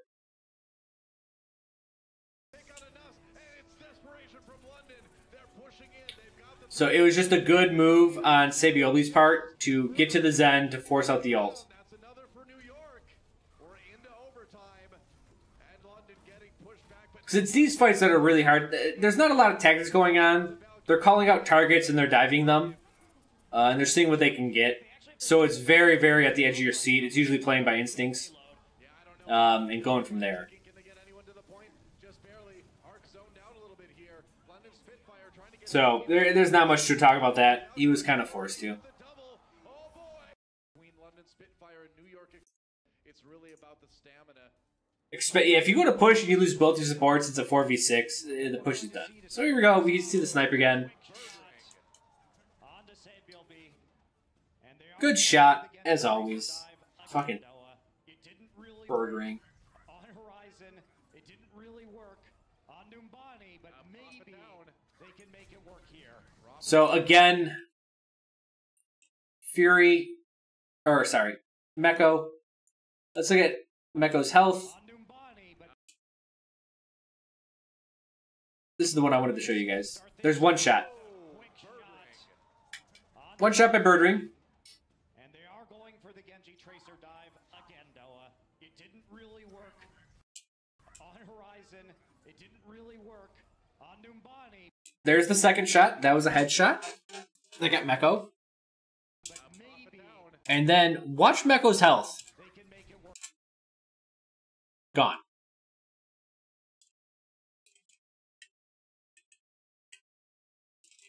See if we can do this. Come on. 28% to 410 health down to 25 from one shot.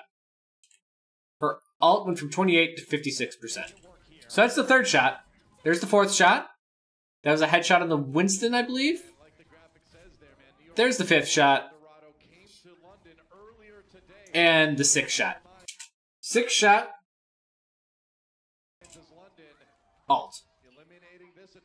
For people that want to say Junkrat gets his ult just as fast, Junkrat gets 7% ult per shot.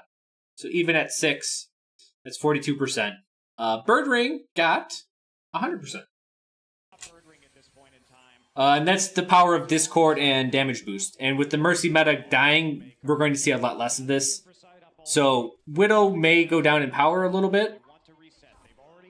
And we'll just see tanks live for longer with Mercy out of the picture.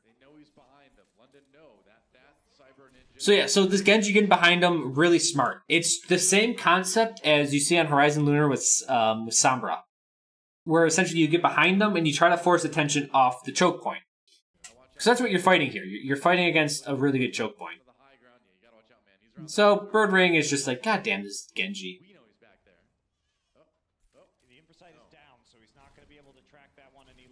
He falls, and here's the kicker. I wonder if you can hear it. But he has provided quite the distraction. No kidding. If you're Birdring, you really need to... So Genji's behind him. Birdring's really paranoid, but we'll listen for this. Be careful here. Right there was a Genji double jump sound. And usually that means Genji's trying to get to the high ground, or Genji is right behind her. But if you're New York, you need to take advantage of this. Now they're pushing in. They're going to send in Janice. Because you'll hear it. You'll hear Genji double jump, and that's essentially when they have information on where the Widow's at, and that's when the Winston will push the Widow to the Genji. Right there. New York, you need to take advantage of this. Now they're pushing in. They're going to send in Janice. And Birdring backing away now. That's the time. That was it. So, perfect. And now with them, again, London's doing the same thing New York did, is where they fall back into this small room. And this is really good, but I think some Genjis would try to dash in there or do something crazy. Libero is just staying back and building up his ult. He's forcing out abilities and everything. Good deflect, almost kills the Mercy, but he calls someone else to kill the Mercy and the D.Va goes get him, while Genji just ults the point. Birdring gets a couple good kills, but it was just really, really coordinated attack on the side of New York. But I do want to highlight one thing, and that is, look at Genji's blade. Okay, so there's D.Va. So D.Va is right here.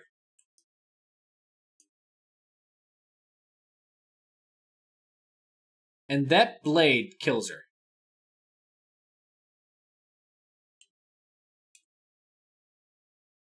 That is so far away. That is so far away and not even on the screen. But, yeah. Took a while, Doa, and they got the Valkyrie out of Nuss, so a big win.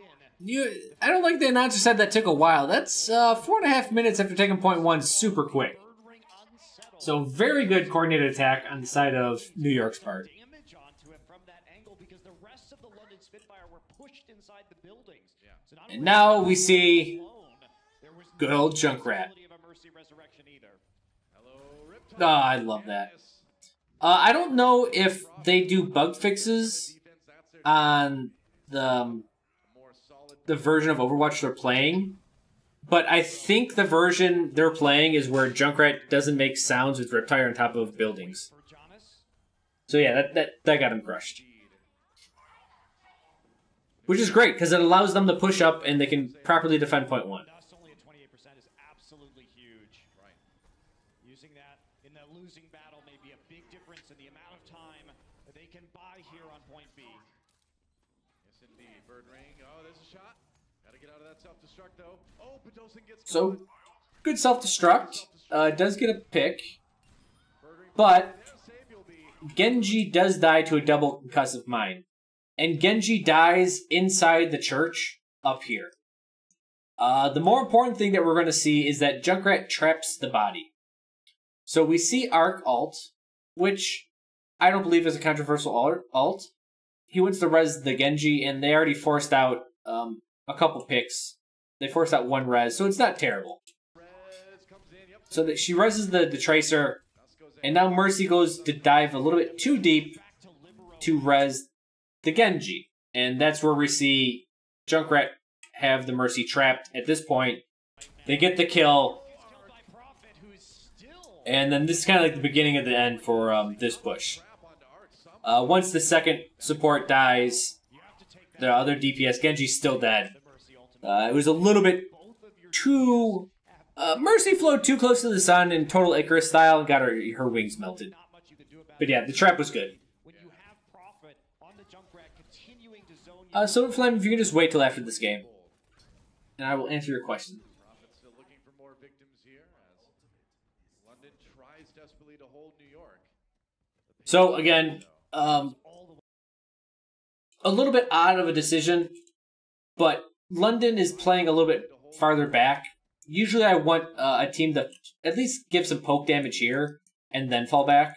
But I think they're worried about the dive, so they're just falling back preemptively, and they're sending their tank forward to just poke out abilities if they can. He is on such a long flank right now. He's been doing this, man.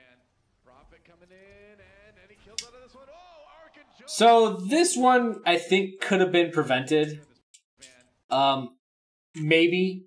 Well, everyone's going to blame the Mercy showing the beam to the Junkrat.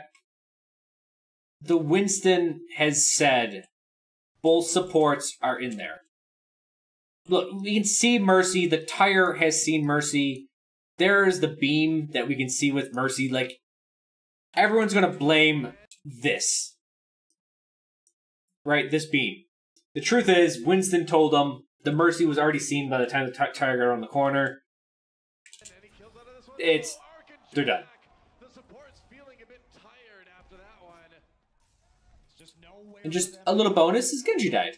So now they push up and start making them pay for everything, every step the offense has to take. So not the Mercy's fault. There was good enough communication, I guarantee it, that was going to get those kills no matter what. And if you saw that Sabiolbe, this son of a bitch, look at him. Tracer on some 007 Tracer stuff. Only have 2 minutes, and they still have yet to find a point of weakness, a way to stop Birdring and Prophet. So the good thing is that Birdring is staying a little bit mobile. He's attacking from different directions, not being in the same place all the time. Sabiolbe dives. Again, Tracer usually is the initiating for the dive. The Winston dives at the same time, but goes nowhere. We see the Winston. I believe that's the Winston. Yeah. Janice jumped up, but as everyone dove, we can see the London diving as well. They get the kill. Once Birdring gets that second kill, it's like, alright guys, we dove, we didn't get anything, they got 2 kills, gotta back out and reset again. Valkyrie down once again. Due to the death of Ark, he will be coming back with it charged up. Jonak trying to get away. Birdring looking for those shots to the eye of the needle. But So, again, they push up, they make New York deal with all of the space that they lost. And this time, London is going around the right flank. Right, they're tired of dealing with the Widow. But this was seen. So what does the Widow do? The Widow's going to play on the high ground, just away from the team. And here comes the odd part. That's the thing, man. You have to draw both support ultimates out, and then only so, can you maybe look at getting that. And just to prep you for this, this is one of the most important things about how to deal with dive comp. And I think, like, I almost want to put out a video on how to deal with this because a lot of people don't understand.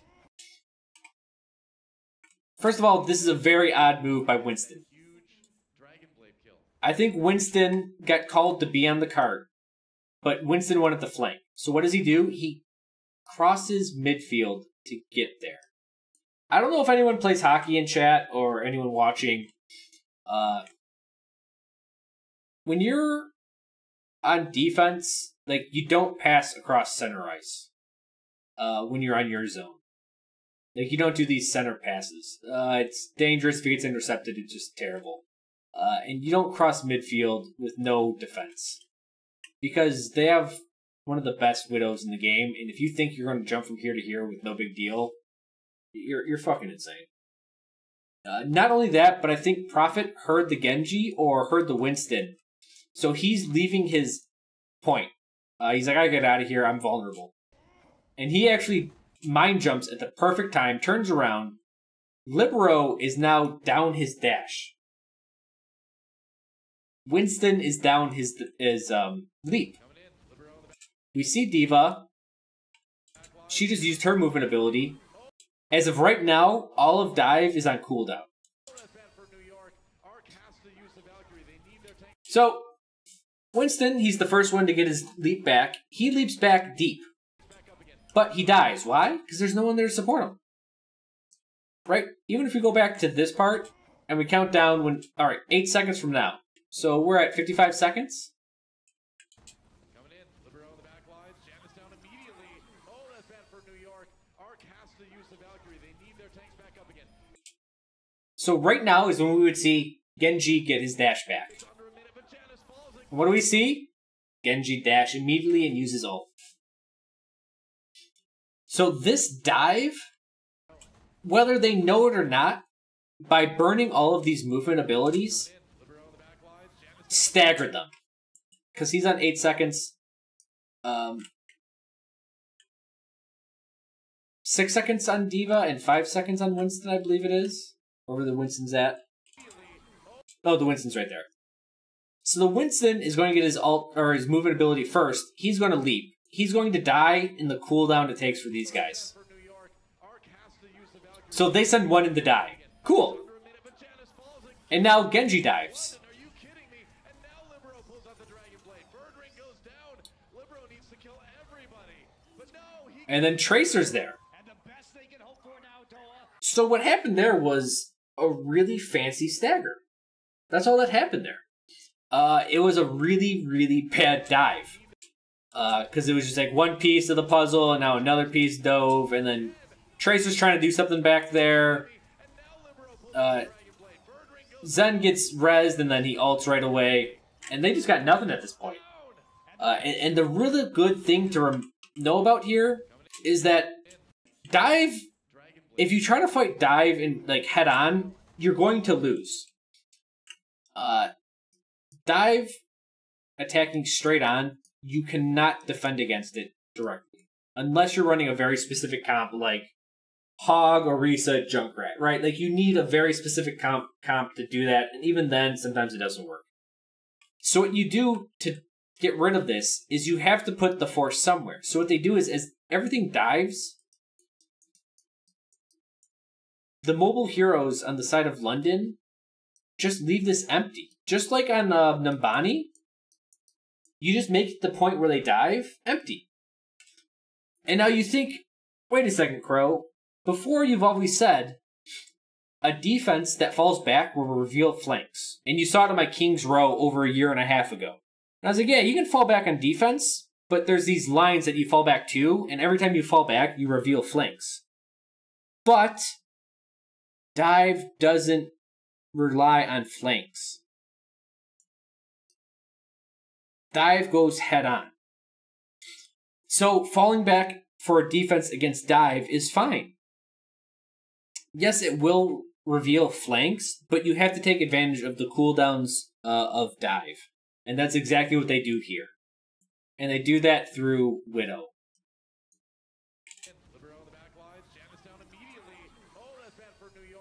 So yeah, so all the dive moves are used, and now they start using them as they cool down. Difference is, the cooldowns are different for each hero. Dive happens in incomplete sections, and they kill one section by one section by one section. And now they gotta retreat. They've got one more left. They have to retreat. They still have the Transcendence, but Jonak under heavy fire. Man, they are so lucky that they didn't lose Jonak late there. But this is it. 20 seconds. So here's the last push. Dun dun dun. Or their hopes of winning this one are over. London Spitfire, 20 seconds. So they're already showing their hand. The stage 1 champions. They're already showing their hand over here, and that's why Widow went this way. The tank saw it. They're like, all right, they're all main. Widow, go to the farthest spot you can. You can see everyone trying to get as close as they can before they can dive. Here we go. Tanks go on point. Junkrat ults.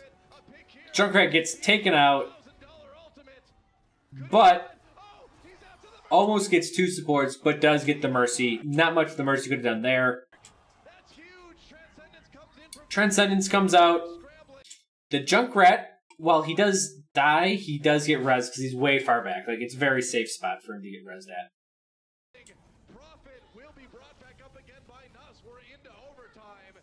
As ults come out, they do constantly dive the back lines. And actually, this diving the back lines kind of works. I don't want to say it works against them, but Zen's at 60% ult, and we're going to see this ult do a lot of work.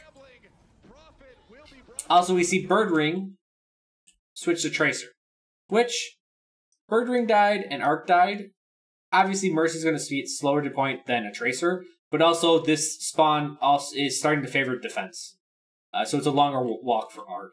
So Birdring's going to get back, so this trade worked perfectly for London. 63% ult. 70, 75, 82, 86, 89, 93, okay, 100, alright, bam. That's a good Zen for you when a Winston's jumping on him. The Mercies are chilling back here, and they're just getting work done. So this point's looking decent. The Mercy, or not the Mercy, the Winston tags out, the Winston tags out, says, hey D.Va, deal with those back lines. This is maybe a controversial call. I get that you can't have the backlines sitting there dealing damage, but at the same time, you need to take what's given to you. And this D.Va could have just walloped the Junkrat. But they don't. They go for the long kills. And before this Transcendence was coming out, look at the health. Mercy's almost dead. Prophet's almost dead. Birdring's going to drop really low, and we're going to see D.Va drop a little bit too. So Birdring almost dies, but then Transcendence comes out, gets everyone to full health. Perfectly timed ult. I can't say, hey, if you didn't attack the Winston, or if the Winston didn't dive, that wouldn't have happened, but it's questionable. And from there, they just get the advantage with the healing and the numbers advantage, and they just start bullying people off point. Bam!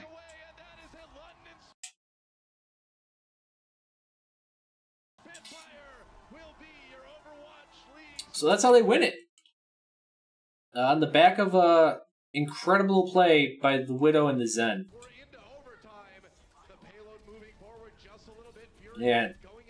They were really, really focusing on that Zen in the back lines. A little bit too much, I think. But yeah. So that's the series, man. That's how London Spitfire did it. I know there was a lot of talk about London Spitfire making bad plays in the last 2 maps, but I hope I explained it thoroughly enough that the plays weren't really that bad, and if you took the situation, you just talked to someone about it, and you're like, oh yeah, this is what I would do if I was there. And that's what kind of London did. The problem was that Birdring really, really came through. Every time it looked like they were at a numbers disadvantage or a tactical disadvantage, Birdring would get a pick and turn everything on its head.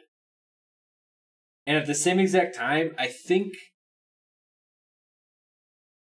what happened was New York got too caught up in Birdring being Widow and dealing with Birdring too much. They kind of focused him, which is important because he is doing a lot of work, but they really focused him. So you'd see on Horizon Lunar, they took the low ground defense under the high ground to defend against the Widow. Didn't work out too well. They lost that point immediately. On point 1, they played on point and they played super far back, which worked for a while until Birdring played swapped to Genji, and then they just started getting work done that way. Numbani, what are they doing, Numbani? Oh, they kept on trying to dive him over and over and over, and he was being very elusive. He was playing around his teammates. He would pop out from different corners. Like he played back on the 2 last pushes, and he played way far back on the main route. And they kept on trying to dive him, but they could only dive so far. And as they dove and they they couldn't dive towards them. They were kind of just like sitting there for a while. In Dorado, you saw, I mean, there's just constant anti-bird ring tactics. Over and over was trying to shut down the Widow, shut down the Widow, shut down the Widow. And so, at a certain point, you have to stop playing the enemy's game and you have to start playing yours. And I think that's kind of what happened, is that London, with the Widow pick, they really pulled New York out of their comfort zone, and they had to deal with the Widow too much. It seemed like all their tactics, once they started losing, went to anti-bird ring tactics. Because on the first point, in Junkertown, remember Pine yielded to bird ring. Pine fell back, D.Va went after the Widow, and then Pine just dealt with the rest of the team. It didn't seem like it was focused around bird ring the first couple of maps. After that, they really focused them. And it wasn't even the classes, the heroes they picked. It was the tactics they used of just using the map to give Widow the hardest time possible, which I get. But making Widow have the hardest time possible, and the Widow still gets picks. At that point, you have to do something a little bit different. You have to play what you're strong at, and stop playing to the enemy's game. You have to play your game, make the enemy change their ways. Pepe says, how will the meta change in the Overwatch League once the Mercy changes